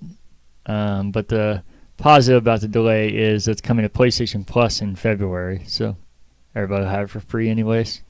Yeah, that game probably needs to immediately go I'm free sure to that'll play. help it. Yeah. Let's see what else. Oh, this one surprised me, but nobody's really reporting it, so I don't know if I'm reading it wrong, but we'll just read it word for word. So off of IGN, it said Zombies Onslaught, a timed PlayStation exclusive Call of Duty Black Ops Cold War 2-player Wave survival mode will eventually come to PC and Xbox starting November 1st, 2021, which... What the hell? The new one's out by then. That's what I was going to say. That's why I don't know why nobody's been talking about it. Or I don't know if that's just like zombies going to be in all of them, but that's a certain zombie mode exclusive to PS5 and PS4.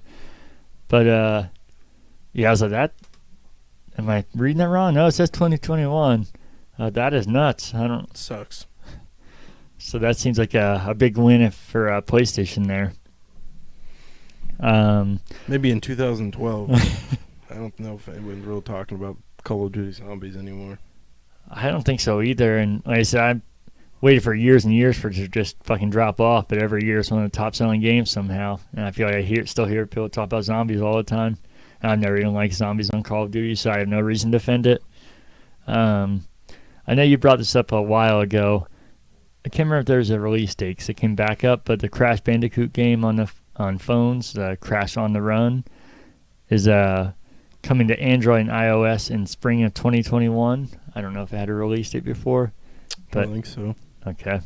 And then November 17th, the Mario 3D All-Star Collection that we have is getting an update to add inverted camera to all three games because they realized that real gamers play games still. So well, it's also how they came out. I don't know why that wasn't added. I know. I thought that was fucking weird. I wouldn't use it, but I know that's like, especially people speed run. Yeah. What the fuck? The next one is from Netflix. You probably saw this, that they're doing an Assassin's Creed series. I didn't. Oh, really? This is news to me. Yeah, they're making an Assassin's Creed series, and the executive producers are two people from Ubisoft, which I think is a good sign. So they're not just getting these people that don't know anything about games.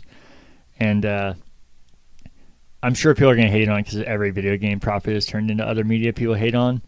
Even the movie, which I don't think was great, but I think it's perfectly fine and had some cool ideas. But I think a show even more so, if they do it right, could be really cool. I'm not a big fan of the games, but like I said, I love the world of Assassin's Creed, and I think the coolest part is the part they ignore the most in the game. The, what do they call it, the Adamus, is that it? And being in the future, but being able to go to other time periods and affect history and everything. I feel like they could do a different time period in each episode or a different set piece and do really cool things with it if they do it right. Well, they don't affect the time, right? They're just reliving their ancestors' life. Is that what it is? I can't remember. I think it'd be cooler if it could affect it, but you also, if that's not the case, you wouldn't want to change that because then people lose their minds. Also, that storyline got so convoluted, especially with that section of the story. Yeah. And then you might have seen this one. You'll probably be a fan of it. Says it's from Cheap Ass Gamer, which we reference a lot in here. GameStop will soon stop gutting new games and will instead have generic boxes for the customers to take to the counter. Only the top 200 best-selling games. Everything not in the top 200 will need to ask if they actually have it now, since there will be no box on display, which that part could be annoying, but I think majority of stuff they're going to have in stock, and I think for the plus side of not having the games opened, I think it's better than the annoyance of making sure they have a game. Yeah, I think people are pissed off at GameStop. They've getting pretty ridiculous. Someone posted in a group the other day. I don't know if you guys know, people listening, but GameStop has a bad habit of saying something's new and then it just being open. Mm-hmm. Someone posted the other day in Metal Jesus Rocks group, he bought a new item and it literally came in a clear case and it was just the Switch cart. I think I talked about in here, you also heard, haven't you, that people work there that said that they're open because they get to take them home for 2 weeks and play them. Yeah. So they're also actually potentially being used games. Yeah. Not just like they opened it to take the disc out. You're playing full price. Uh-huh. So I like that, but hopefully, what does that mean for used games? I think it's going to hurt their sales a lot, too, because how many times people just walk up to the shelves and are just like, oh, what's this? Yeah. And I think the normies, they're not going to like look up shit before they go in there and ask about certain games. Well, it said the top 200 games, so by that point, most of those used games, like those kind of games, should be regular boxes, right? I think so. That's what I'm thinking. Like, so used will still be out on the floor? That's what it seems like, unless it's like, I don't know, the new Call of Duty a week after it comes out, because that would definitely be a top 200 game, even at used. Yeah, that's good. Okay, I kind of like that. Should free up some space in there, too. They need some room. Make some room for pop figures and socks and wallets and wallets with chains and little toys and figures. You got to make some more room for those. Just a few more things. I know there's a lot of news. That sounded really negative. Those things probably saved GameStop. That really helped. I'm sure they helped a lot, yeah. This one is confusing. It's from, where is this from? Xbox New Zealand, which I didn't even know had an account. But they said, tune in for an Xbox Power Your Dreams event on November 9th. And no one's really sharing it, and they're the only ones that tweeted it, not the American account or the other ones. So I don't know if it's going to be specific to them, but a lot of people are talking to rumors of what they're going to announce or a studio acquisition or something. But that's a day before the console comes out, so we can pay attention. But I feel like it's more than likely just kind of a marketing tool that close. I can't imagine they would drop some bombshell because it's not really going to change purchases the next day when all the systems are already accounted for anyways. But I thought we should reference it in case it is something crazy that happens. And then I can't remember if we talked about it on the podcast or after we were done last time, but EA Play is not on part of Game Pass Ultimate yet because Xbox tweeted 2 days ago that EA Play will be added, let's see, in 2 weeks from when they posted this a couple days ago, and that any remaining time that you have on your EA Play account will be rounded and converted into Game Pass Ultimate, and your EA Play account will automatically be canceled and not charged for Jesus. anymore. Like, What are you at, like 3 years now? I think so, but it's saying any that you have left, not like your entire history. Just any time you have, like if I paid for 5 months going forward, that they would convert. Oh, you mean my Game Pass? I don't have that much. I think it's 2 years, but still, that's into the next generation. So That's yeah. crazy. But let's see. Oh, this one was big. I don't know if you saw this. This happened right before the podcast. I saved it. But Chris Lee, the studio head at 343, stepped down today. Did you see that? Or was announced to step down? No, I didn't. And That's not a good sign. yeah, that's I'm worried about that one. Wow. I mean, it would suck for him. It could be a good sign potentially with we talked a few episodes ago about Joseph Staten coming back in, and he was like the biggest guy at Bungie. Mm-hmm. So it would be kind of shitty, but the timing seems weird. I'm wondering if he kind of took over and they pushed him out because of all the negativity. And he got pushed out of Bungie from Destiny, right? Yeah. Yeah, he had like a whole system set up for Destiny, and they kind of Yeah. threw that in the shitter. So it sucked for this Chris Lee dude if they did just kind of push him to the side, but he had a statement leaving. He said that oh, it's not on here, but Yeah, I saw when he came back, man. That was exciting. I was like, man, what he's gonna do? If he's gonna. yeah, I was excited about that too, and I thought he could help not take over the project, but help these people that like Halo but maybe don't have the best idea for it. But a lot of people are thinking he would just take over and kind of helm it, and maybe that is what happened, and maybe this guy was kind of forced to step down, or maybe it's just like, I'm not really in control of this anymore like I thought I would be. Yeah, also, I don't think it was going as well as they wanted to, so it should have been one of those things where, and this happens a lot in corporate, where they ask you to step down. Yeah. Or is it you getting fired? Uh-huh. That's But what they try I'm to save wondering. face. He did put out a statement, I meant to save it, but that he's looking forward to Halo coming out still, and he's only leaving because he knows the team's in a good spot and he wants to try something new in his career. That was like the fucking guy. This happened a few weeks ago with damn it, he left to go work with wild animals. Oh yeah, from It's almost verbatim. yeah. Of what his statement was too. What is his name? It's gonna bug me now. Michelle Ancel, Yeah, Yeah. he worked with what was his big game? Rayman. Yeah, and Beyond Good and Evil. Yeah. Yeah, he was always working on the sequel. That's exactly what he says. Like, they're in a good place, good hands. Yeah. So I can see this many different ways, and I think this is the first one I see where I am kind of like, oh man, I don't know. But like I said, it could actually end up being a positive, and it seems like odd timing that he'll leave right after this. I also can't imagine he was the dude in the presentation for Halo Infinite. I don't know if you remember that during E3. So I'd imagine he's probably gotten nothing but shit since that, and probably just like, I'm done with this. Gotta head out. Yeah. Then 2 more quick things.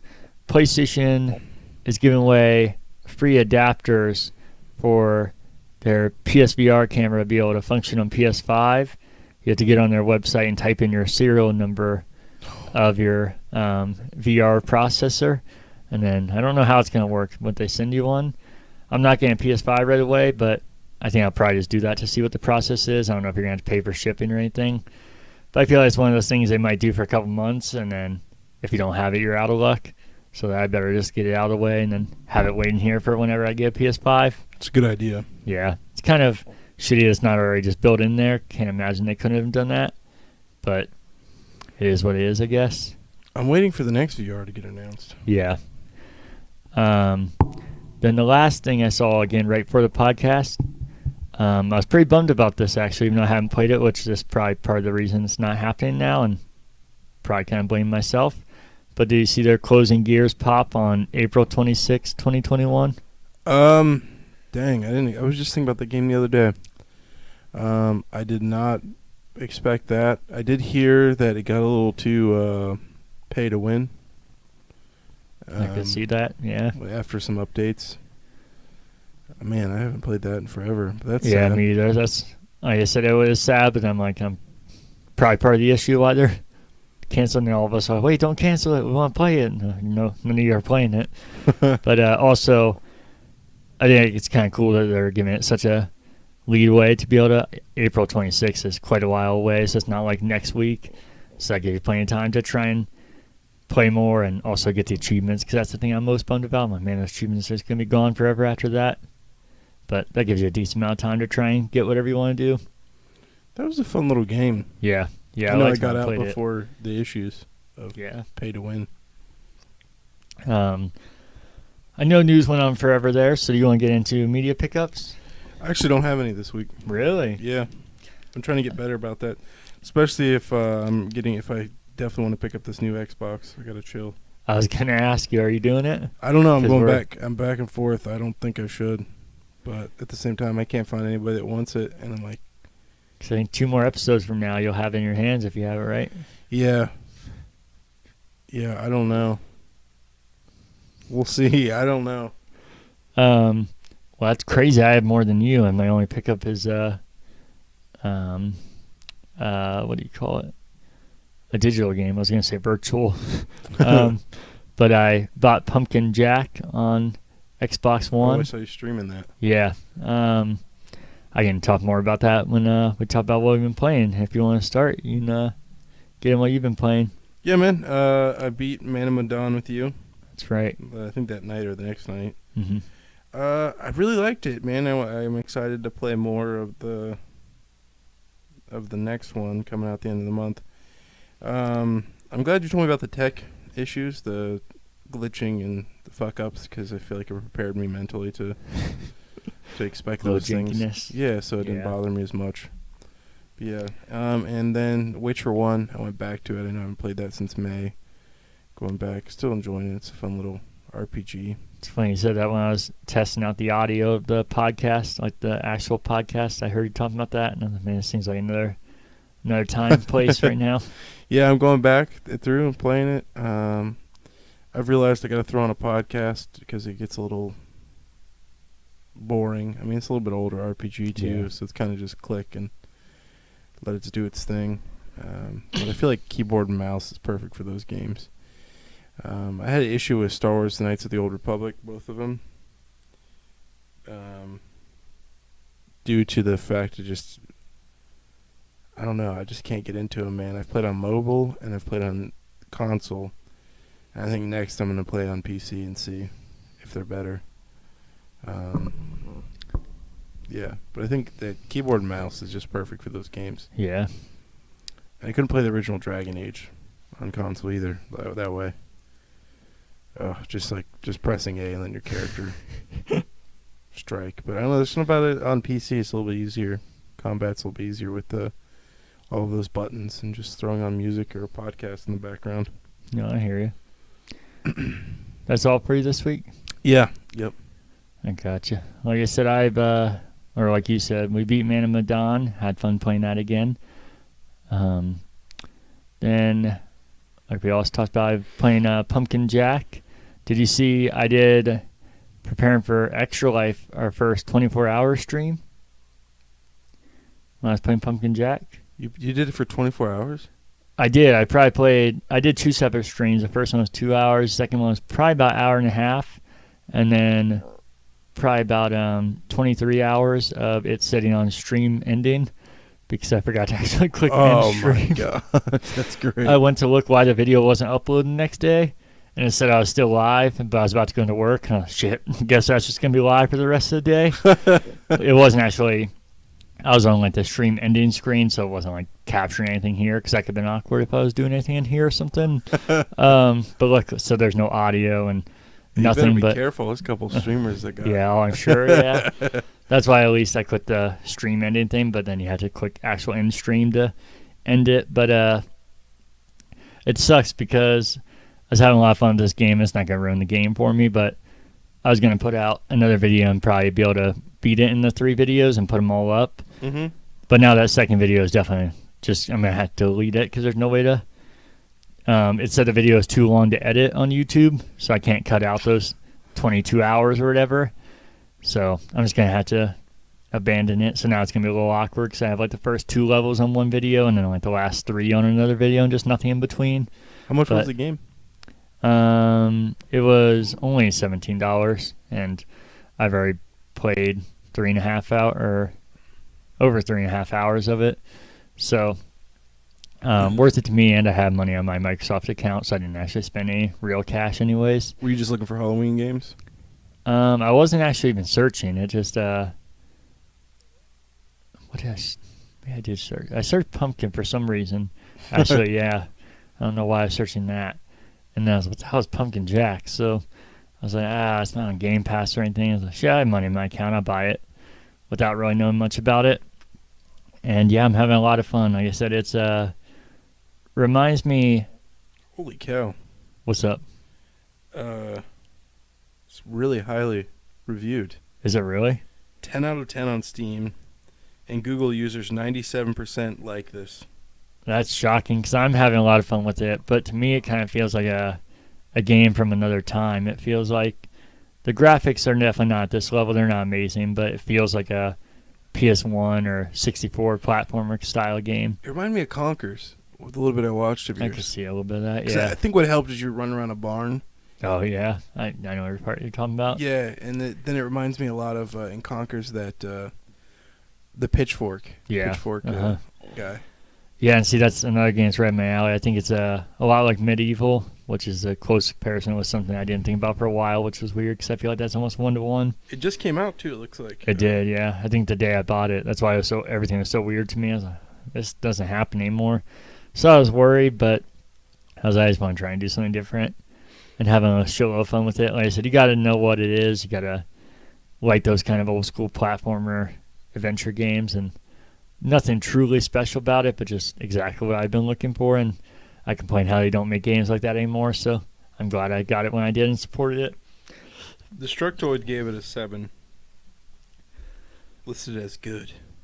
Yeah, I'm surprised even getting that high. I think it's good, and I'd probably give it like an 8 or something without beating it, just right now thinking about it. This is crazy. 606 people have reviewed it on Steam, and 10 out of 10. I don't think I've ever seen a 10 out of 10. That's fucking nuts. Huh. So yeah, I'm going to stream that again before Halloween and actually finish it, because I talked about all this kind of stuff, but this one I was going to stick with. Like I said, killed my motivation a little because I wanted to be able to have a YouTube video for each of them, and that 24-hour one really fucked me over. But it hasn't killed my excitement for the game. I wasn't playing just to stream. I thought it'd be cool to have that. I've actually been wanting to play it like crazy. But besides that, played a little more Halo 5 and MCC, and then played some Madden when my friend was over. But that's it for me this week as far as playing. What have you been watching? Just looking at this lantern remind me of something. Mm-hmm. Not lantern, Pumpkin Jack with his flame head. Jack-o'-lantern, yeah. My girlfriend was playing some trivia game on her phone, and it's kind of upsetting how little she knows about pop culture. Because she's like, I need help on this one question. I don't know what this is. And she's like, I think you'd know. I was like, yeah, hit me with it. And it was like, which one of these characters have not been to hell? And it was like, Hellboy. See if you know this. Hellboy, Spawn, Ghost Rider, and Cool Man. Cool Man? Yeah, what the fuck? Okay, yeah, I was going to say. His name's Cool Man, first of all. Why would he go to hell? Sound very dark even if you don't know stuff. I don't know what the hell she's playing, but she just asked me. I was kind of half asleep and just now thought of that. How stupid of a question that is. I mean, you could just read those and be like, Spawn, that's what I was saying. Yeah, you don't have to Hellboy, really. Ghost Rider, Cool Man? The fuck? I don't know why that just popped in my head, but I need to get that off my chest. Also, come on, Renee. Did you really have to come in the bedroom and be like, I don't know, what's happening, Cool Man? So what I've been watching, season 2 of Unsolved Mysteries came out on Netflix. I've been going through that. I've watched the first 3 episodes of season 2 of the reboot.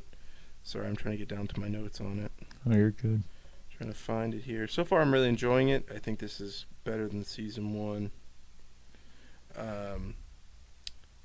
I think it's more creepiness in the episodes, which is what I wanted, and less of the straightforward unsolved murders. But there was one focused in Mansfield, and the guy was here in prison at the downtown Columbus prison. You know, that big one? Yeah, he said Mansfield, though? Yeah. So because his crimes were so bad that Mansfield had nowhere to put him, so they moved him to the Columbus prison. Oh, so he was in Mansfield Reformatory? No. He was the crime was committed in Mansfield. Oh, okay. Sorry. He was out on bail for, I think, some rape allegations, but he was known for carrying around nunchucks, and he was an older black guy. Yeah, I saw a ghost of him. Yeah, because at the theater, it made me think of your nunchuck guy, the black guy. I don't care that you're talking about this, not a spoiler, but that's one of the stories that keeps popping in my head when I have this idea about the podcast of our stories we could tell. Oh, man, that's a good one. But yeah, so I'm like, did Casey run into this guy? Because if you did, he'd been wanted since the fucking 70s, early 70s. And I told a cop about it and he laughed about it. Yeah. I was like, something out of a movie. Oh, shit. So it's kind of fucked up. And if you're planning on watching the show, like, this is kind of spoilers, but it kind of happens right at the beginning of the episode. This little girl in the 60s, goes to dry her clothes. And she runs out of change, so she goes to run to the other laundromat, and this fucking piece of shit runs into her, tries to rape her, and she screams. He shoots her twice. This is such a positive show. After he shoots her twice, I'm guessing they kind of leave it open-ended because it's such a nasty case.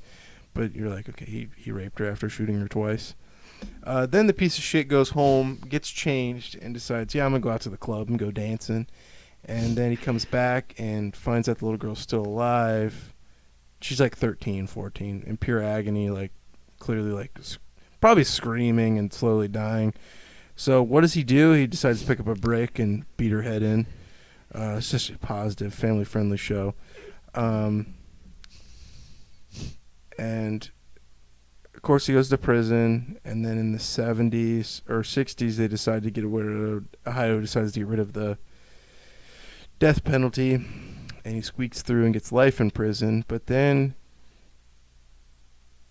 they did this weird thing where this guy had worked the system and tried to pretend to be such a good prisoner that he got away because they allowed him to go shopping at a mall in the downtown Columbus mall.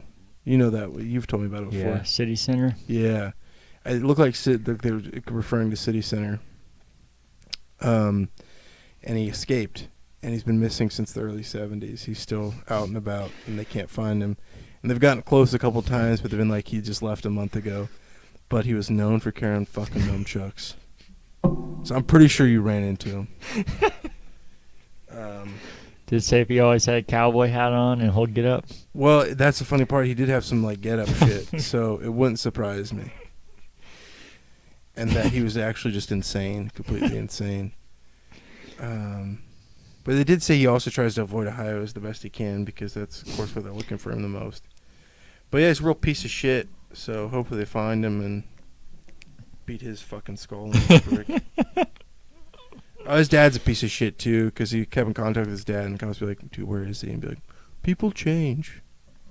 Dude, your son raped a 13-year-old girl and beat her brains in with a brick to leave the grandma to find her. You don't change from that, dude. You're a piece bad of shit. day. Yeah. He's a changed man. But yeah, sorry, that case just pissed me off so bad. It was just such like the injustice was like, how does this happen in today's world? But then the next one was on the Japanese tsunami in 2012, 2011.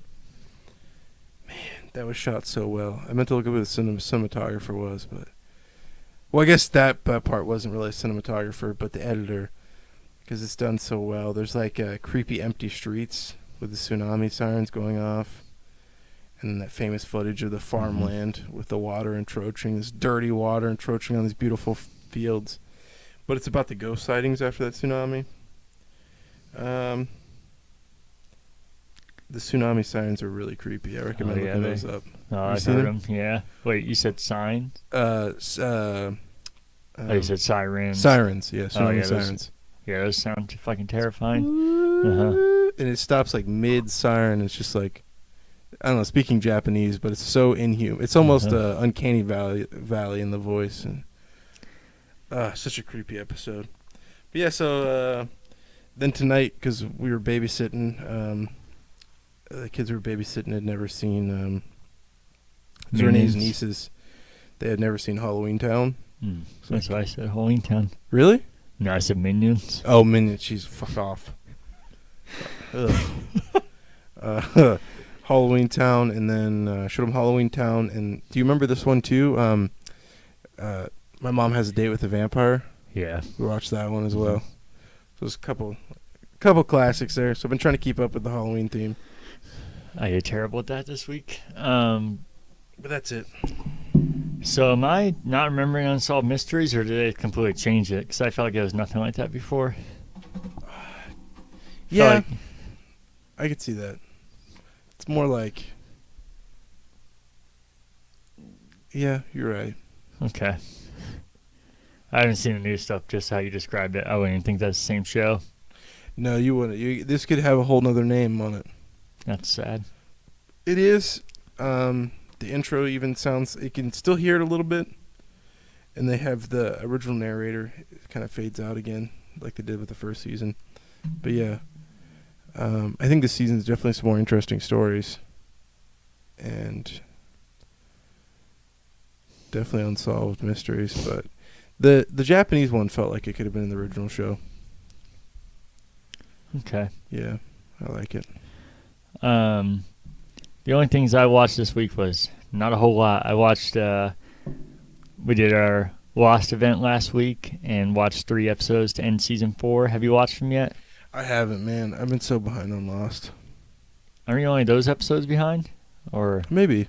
I'm so. thinking about it, yeah. You'll definitely, I know you'll catch up anyways, but you'll definitely need to catch up on those. They're crucial to the rest of the series. If you don't watch it, it's going to make literally no sense for you. Okay. And I'm curious to see what you think of it. I won't say anything more. I don't want to ruin anything. And the only other thing I watched at all this week... So There's just one season left now? No, 2 more. 2 more. Yeah. Yeah, I said the rest of the series. Maybe you thought I said season, but yeah, the series. The only other thing I watched was Ohio State dominating, which it was nice and felt normal to have college football. Well, Big Ten back. I know college has been playing, but until Ohio State came back, I wasn't watching any of it. It felt weird to me not have the Big Ten playing. Do you know who brought back Big Ten football? Yeah, that the Wisconsin reporter, right? Donald Trump. I fucking hate you. I was already being ridiculous. I brought back Big Ten football. You're welcome. And Pac-12 brought it back as well. Were you watching my stream when I was talking about, I think it was a Wisconsin reporter, talking about how he saved the Big Ten? No. I don't want to misquote it and ruin it. Remind me after this. Okay. I'll show you. It's fucking awesome. I'll put that on our notes too. even though it was nice having it back and it felt somewhat normal, it was fucking weird having the stadium empty. I know it's always a weird thing with sports, but especially college football because so much about the atmosphere and the chants. And Ohio Stadium's never had less than like 100,000 in it since I've been born. So seeing like a couple hundred in it feels kind of creepy. And Those were cardboard, weren't they? No, well, some of them, but they had 1,000 family members and like close people there. But even 1,000 in a stadium that holds 110,000 seems like nothing. You couldn't even hear them. Okay. And then were they were pumping in audio though, weren't? Oh, I apologize. Just hit the arm. They were pumping in audio though, weren't they? Yeah. Yeah. But it's not the same. Especially, I know it hasn't been in any of the sports, but especially college football, because I said so much about the chants and like the tradition and everything. In other sports, you can kind of just do generic cheers and booing, but there's a lot missing in college football. And then you don't have the bands there either because they're not allowed there, which so much of the build-up and the excitement of the players running out and the touchdowns is the band being a part of it. And I don't know if you saw, even Brutus wasn't allowed there. Jesus. This is so dumb. Brutus is wearing like the most efficient mask. And they just pick and choose. Everybody that I talk to is like, well, yeah, it makes sense. He's not like essential. You only want the people there you need. And I was like, yeah, I know, but that's not why. He's not there because they are trying to be safe and care. He's clearly there because they're trying to send a message and prove a point, because adding one person that is not usually within 6 feet of anyone and also has protected thing over his entire body is clearly not going to do harm. They're clearly not having it there to be like, look, we care about these people. We don't have them here. It's all about control, man. Uh-huh. I honestly think that's what it is. They just take a little bit and give them a little bit to take a whole mile. That's all I've been watching, though. So we can get into the free games. For Xbox One, they didn't announce what they're having for after this yet, so I'm not sure what's going to be the case with that. Like I said, I think it's going to be weird transitioning into a new generation, how they're going to handle this, and PlayStation got into a little bit, which we'll talk about. But oh, sorry to interrupt. I meant to put this in the weird, interesting news. Did you see all the Xbox games now officially are playable? If it's playable on Xbox One, it's now officially playable on Xbox Series. I didn't see that. That's cool. Unless it requires a Kinect. The Kinect games won't work, of course. But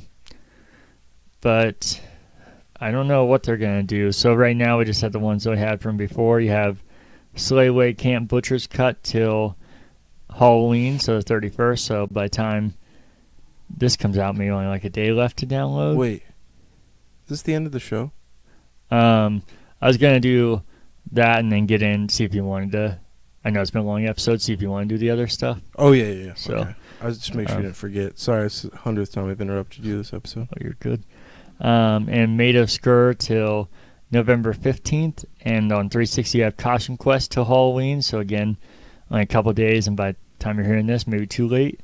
But definitely download those, especially Caution Quest if you can get it before Halloween. And play it for your Halloween game because it was a shitload of fun and perfect for Halloween. And then on PlayStation Plus, you have Need for Speed Payback and Vampire till November 2nd. And then starting November 3rd till November 30th, you have Middle-earth Shadow of War and Hollow Knight Void Heart Edition. And then you have on PS5 Bug Snacks starting November 12th. And it lasts all the way till January 4th. So I guess that's how they're going to handle it, is still do their free PS4 games and then add a PS5 game, it seems like every couple months, which I think it's actually pretty cool. And it's not like a humongous game, but it's been one of the more talked about games, so getting that for free I think is cool. It always makes me think of Bug Juice. I could see that. I think it's weird that a game that's coming out on PS4 as well, I feel like any game that's coming out on both, you should be able to download for whatever system you have. I know they're doing that because they want people to see these free games and try and get them to PS5. But I feel like that would make more sense with PS5 exclusive games, not games that are coming to both systems. I think at the minimum, I don't know if this is what they're doing, but I think you should be able to download your PS5 version of Buzz Snacks on your PS4. And I know you can't play it, but that way when you get a PS5, you just have it. Oh yeah, that's a true story. Oh 'Cause man. I know that's on PS3. That's what I did. I didn't have PS4 yet, so I started downloading some of them. So they let you do that in the last generation. So I hope they let you do that again, because then you're gonna have like a built-in library before you even have a system. And like you said, that's a kind of like a more talked about game, Yeah, sought definitely. after game. Did you see the cover art for it? No. I think you'll really like it. It's not what I would have guessed for that game, but I think it's really cool and different. I think you'll like it a lot. Here, I'll look it up real quick while you're Okay. talking. I guess I could say something that I forgot to mention. We were talking about a while ago with politics and Joe Jorgensen. How do people like her do it? Like, how do you just keep going? Like, if that was me, and it'd be nice if she won, but like that guy said, and kind of rudely, obviously, there's a slim to no chance she's going to win. And you're coming to these rundown places, and people are being so rude to you, and they didn't pay anything to get in there, and you're keeping polite, and they just keep being rude to you. Yeah. Do you like that? Yes, I'm looking at the Bug Snacks cover art. Yeah, that's pretty cool. I like it. I'm excited for that game. Yeah. I think it's at the minimum it's going to be funny and has potential to be a lot of fun. I feel like there's a lot of PS5 games coming after Nintendo. Yeah. Nintendo vibes. Sorry, yeah. I just don't know how you just like keep on a campaign trail, like get back in the bus, and all right, let's go to the next city and do this over. Not even if you're top candidate, I feel like that have to be exhausting. Let alone just be somebody who's like, God, I'm just going here and getting shit on. Or we know what the outcome's going to be. I think it has a lot to do with, usually they cash in pretty nice afterwards. Get book deals, all kinds of different stuff. So that should be like something that motivates her. Kind of get your name out, especially, you're not winning the presidency, but if you want to run for something else, people will have the recognition of your name. But also I think it comes down to, I feel like libertarians, I see myself as a libertarian.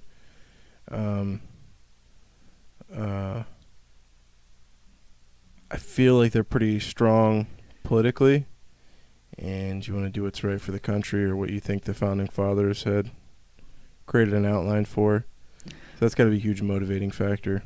No, I'm with you, and that's how I would like to think I would be in that situation.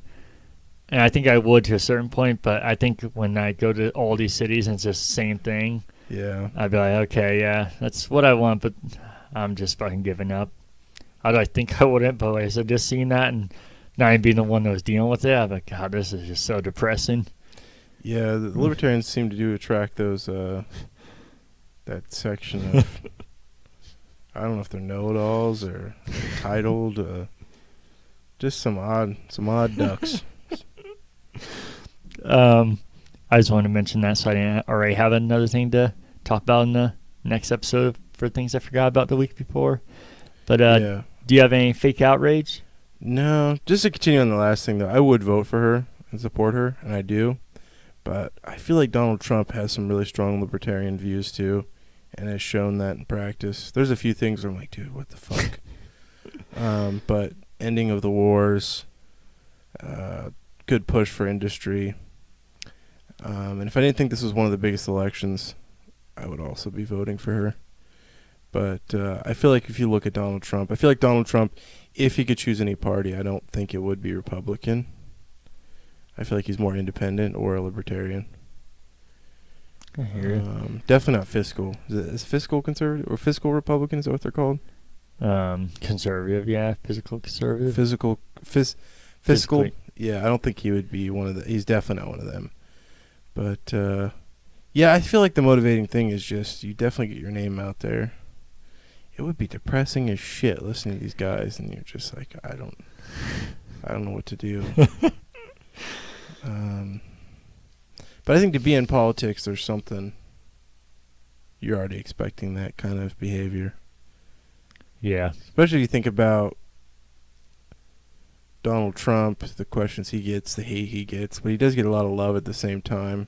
That's what I was going to say. Yeah, I think no matter what political view you have, I feel like the top candidates have it so much different. They have millions of dollars, not that any libertarian candidates just automatic, like nobody homeless person, but they're definitely on a lower scale and don't just travel in like these massive planes and like first class. And like I said, they all kind of just drove up there. This must be so Yeah. depressing. Just go around the country like this. And man, it is so frustrating to pretend that we have a choice in candidates, and we really don't.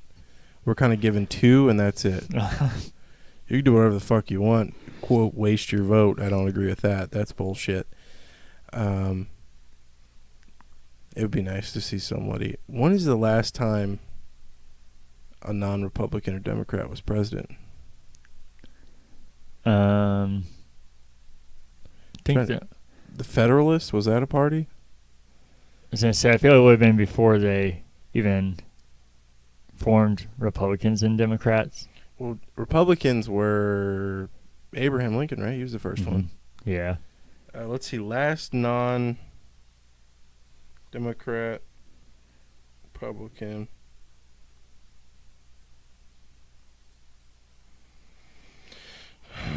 Not unsuccessful. Jesus. Let's see. No, I don't even know how to word this. Democratic, Republican president? That's weird to think about. Oh my God. Millard Fillmore, a member of the Whig Party, was the 13th president of the United States, 1850 to 1853. That's fucking weird. Because they always think, like, I think of communist China, it's like only communist Chinese party members win. Mm-hmm. And they pretend that there's an election. But we're almost kind of there. We kind of pretend there's a choice, but really the DNC and RNC are kind of choosing. Yeah. And you have those two choices. It would be nice one day to have a non-Republican, non-Democratic candidate.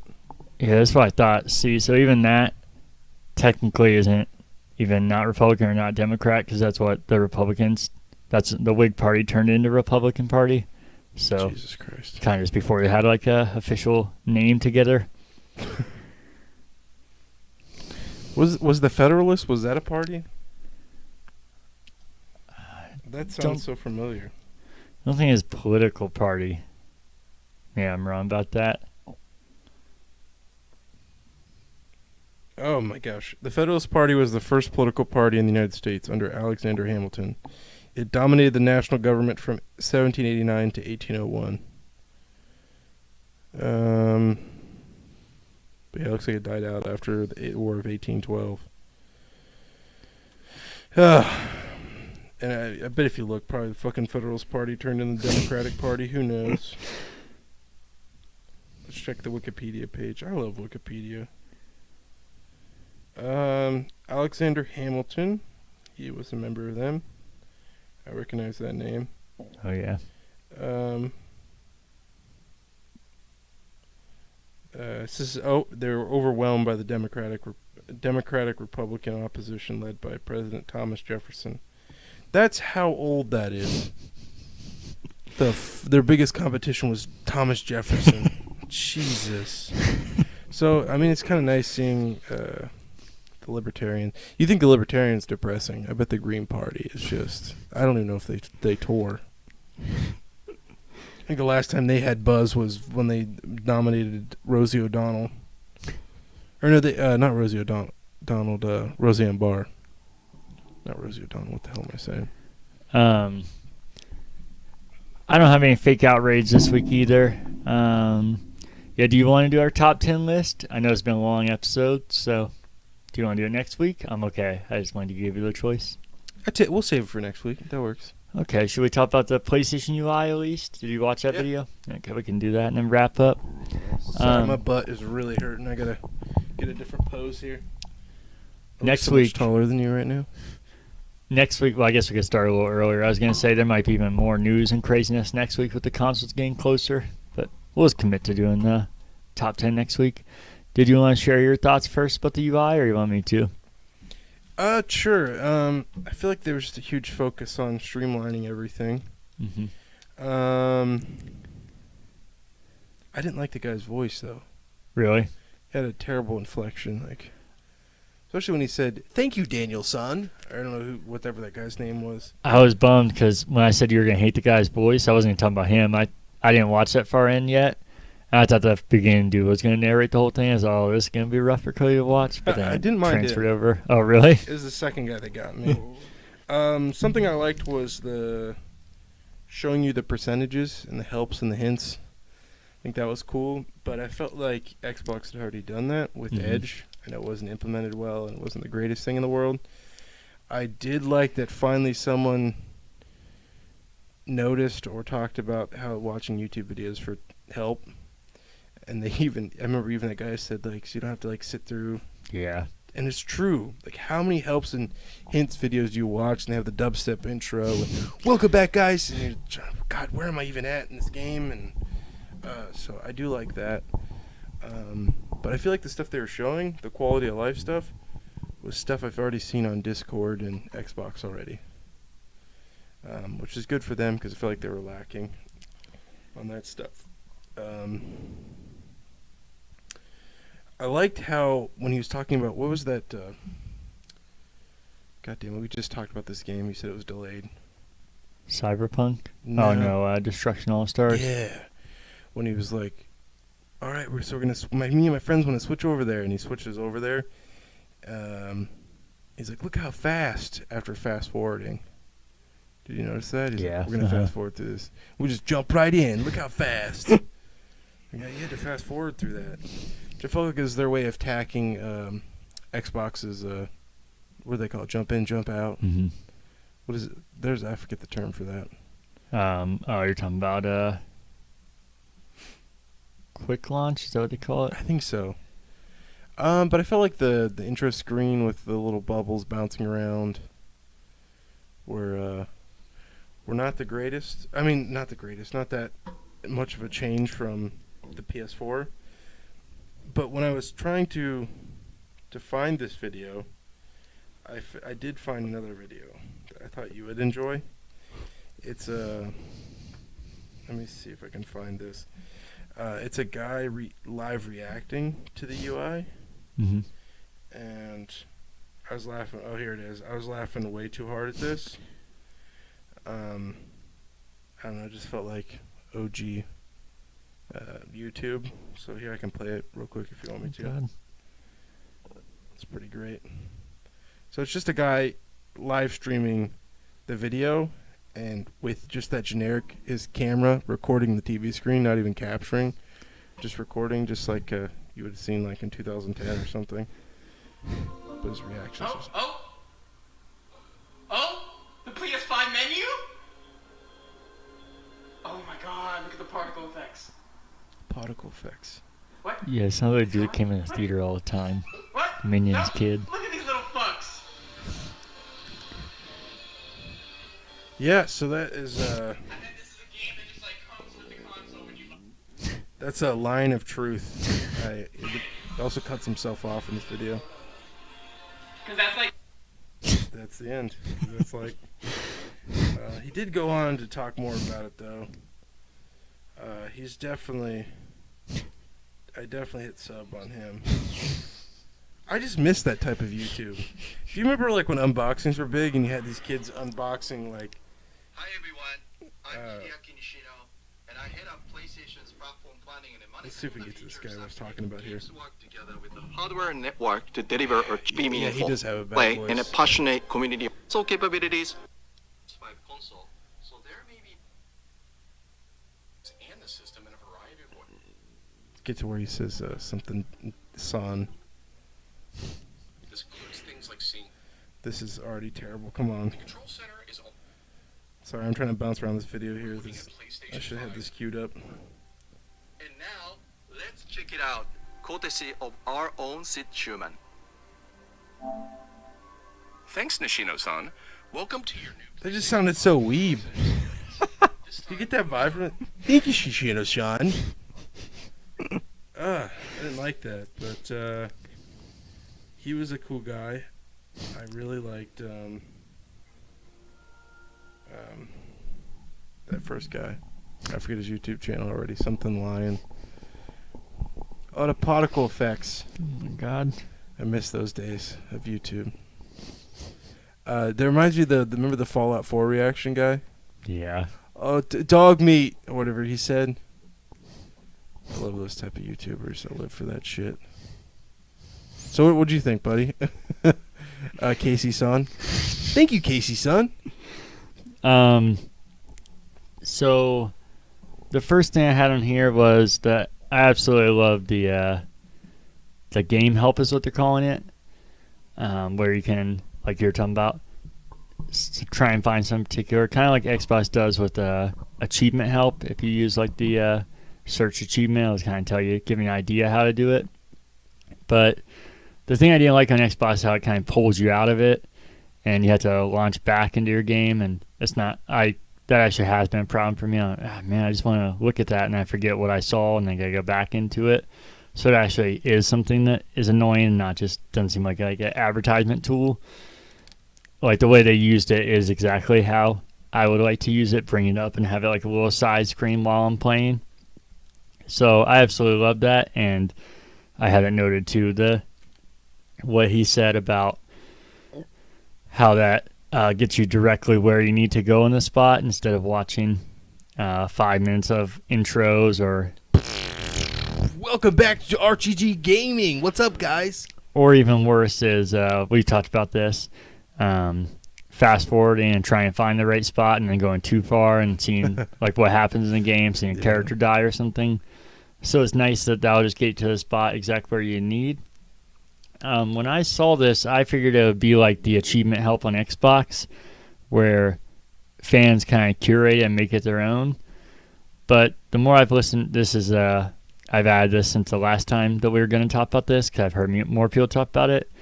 And the more other people talk about it, it sounds like this is part of like development tools and kits, so like that the developer put in there themselves. Which that's the case. It's cool in theory, because then it's even more streamlined and fleshed into the game, and would be more exact, so they know exactly where to cut off and not spoil things, and exactly where to present it.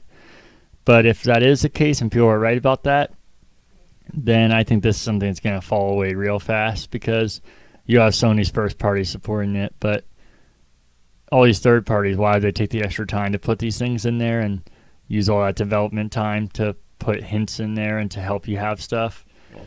I just can't see that happening. That's why I thought it was going to be a fan thing. I didn't think this was like part of developing a game. And maybe other people are wrong, but it seems like that seems to be the consensus. So I'm guessing I'm not correct about that. Did he mention too in the press conference it's like based on what if the developer wants to do it? Oh, I didn't hear that, but that's probably the case. And yeah, I'm guessing Sony first party is going to do that to push it real hard. And even then, I wouldn't be surprised within a year if they kind of just stop doing it and then it just fades away.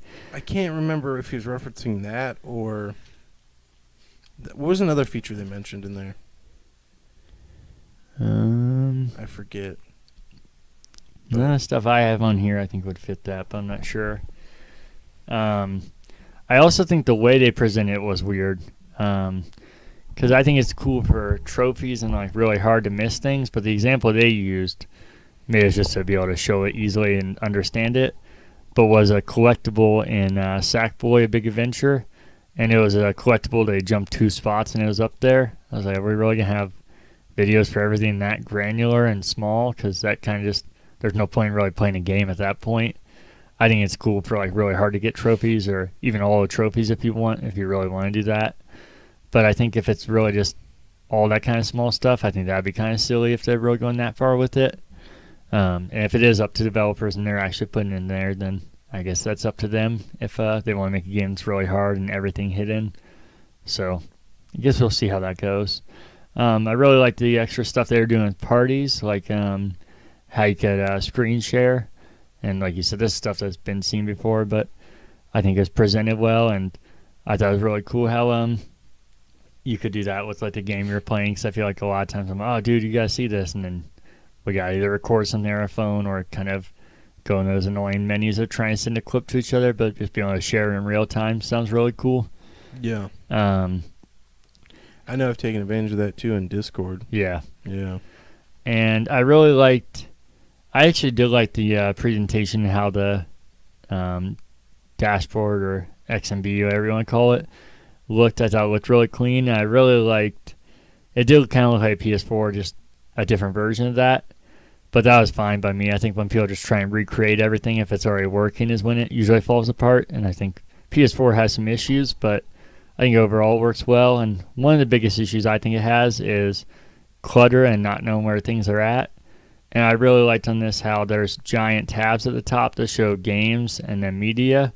So that way you don't have all this shit just thrown in there, like all these different apps and Blu-ray and everything. You have 2 completely separate tabs for them. So I think by default everything's going to be more organized. I didn't think about that. Yeah, I think that'd be super nice. And like anything, I'm sure all this stuff isn't finalized and there's going to be stuff added and updated anyways. I liked how the PlayStation Store is just built into the media section and kind of updates on the fly instead of being like a separate app, because I don't hate the PlayStation Store as much as most people. I think people kind of dramatize it, but it definitely has its issues.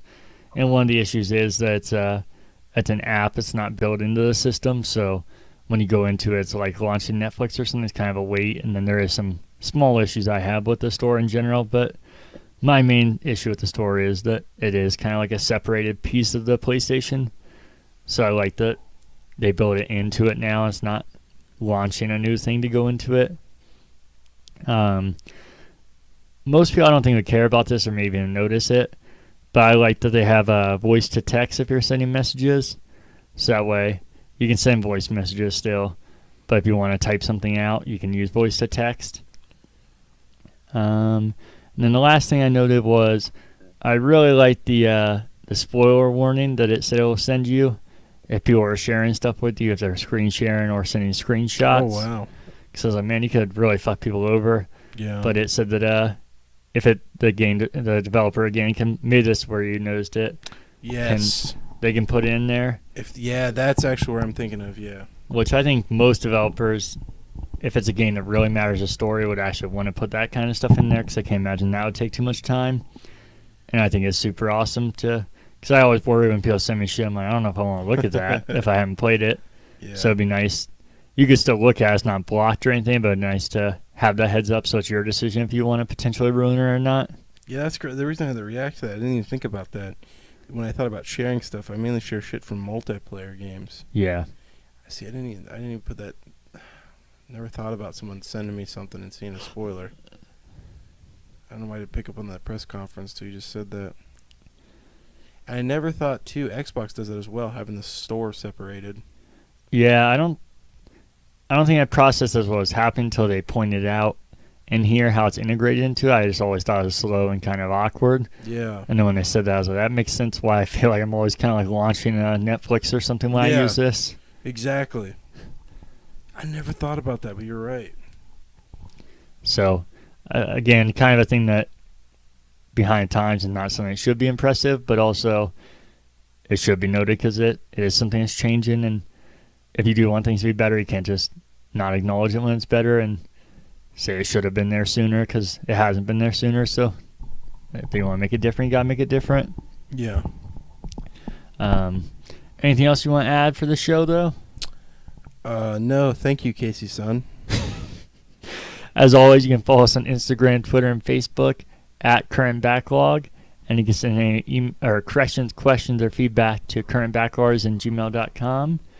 And like we said at the beginning of the show, you can subscribe to us now on most podcast platforms. So if you'd like to do that, we appreciate it.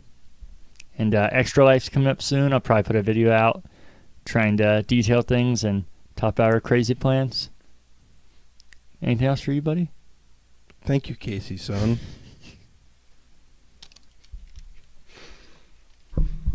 The globalists.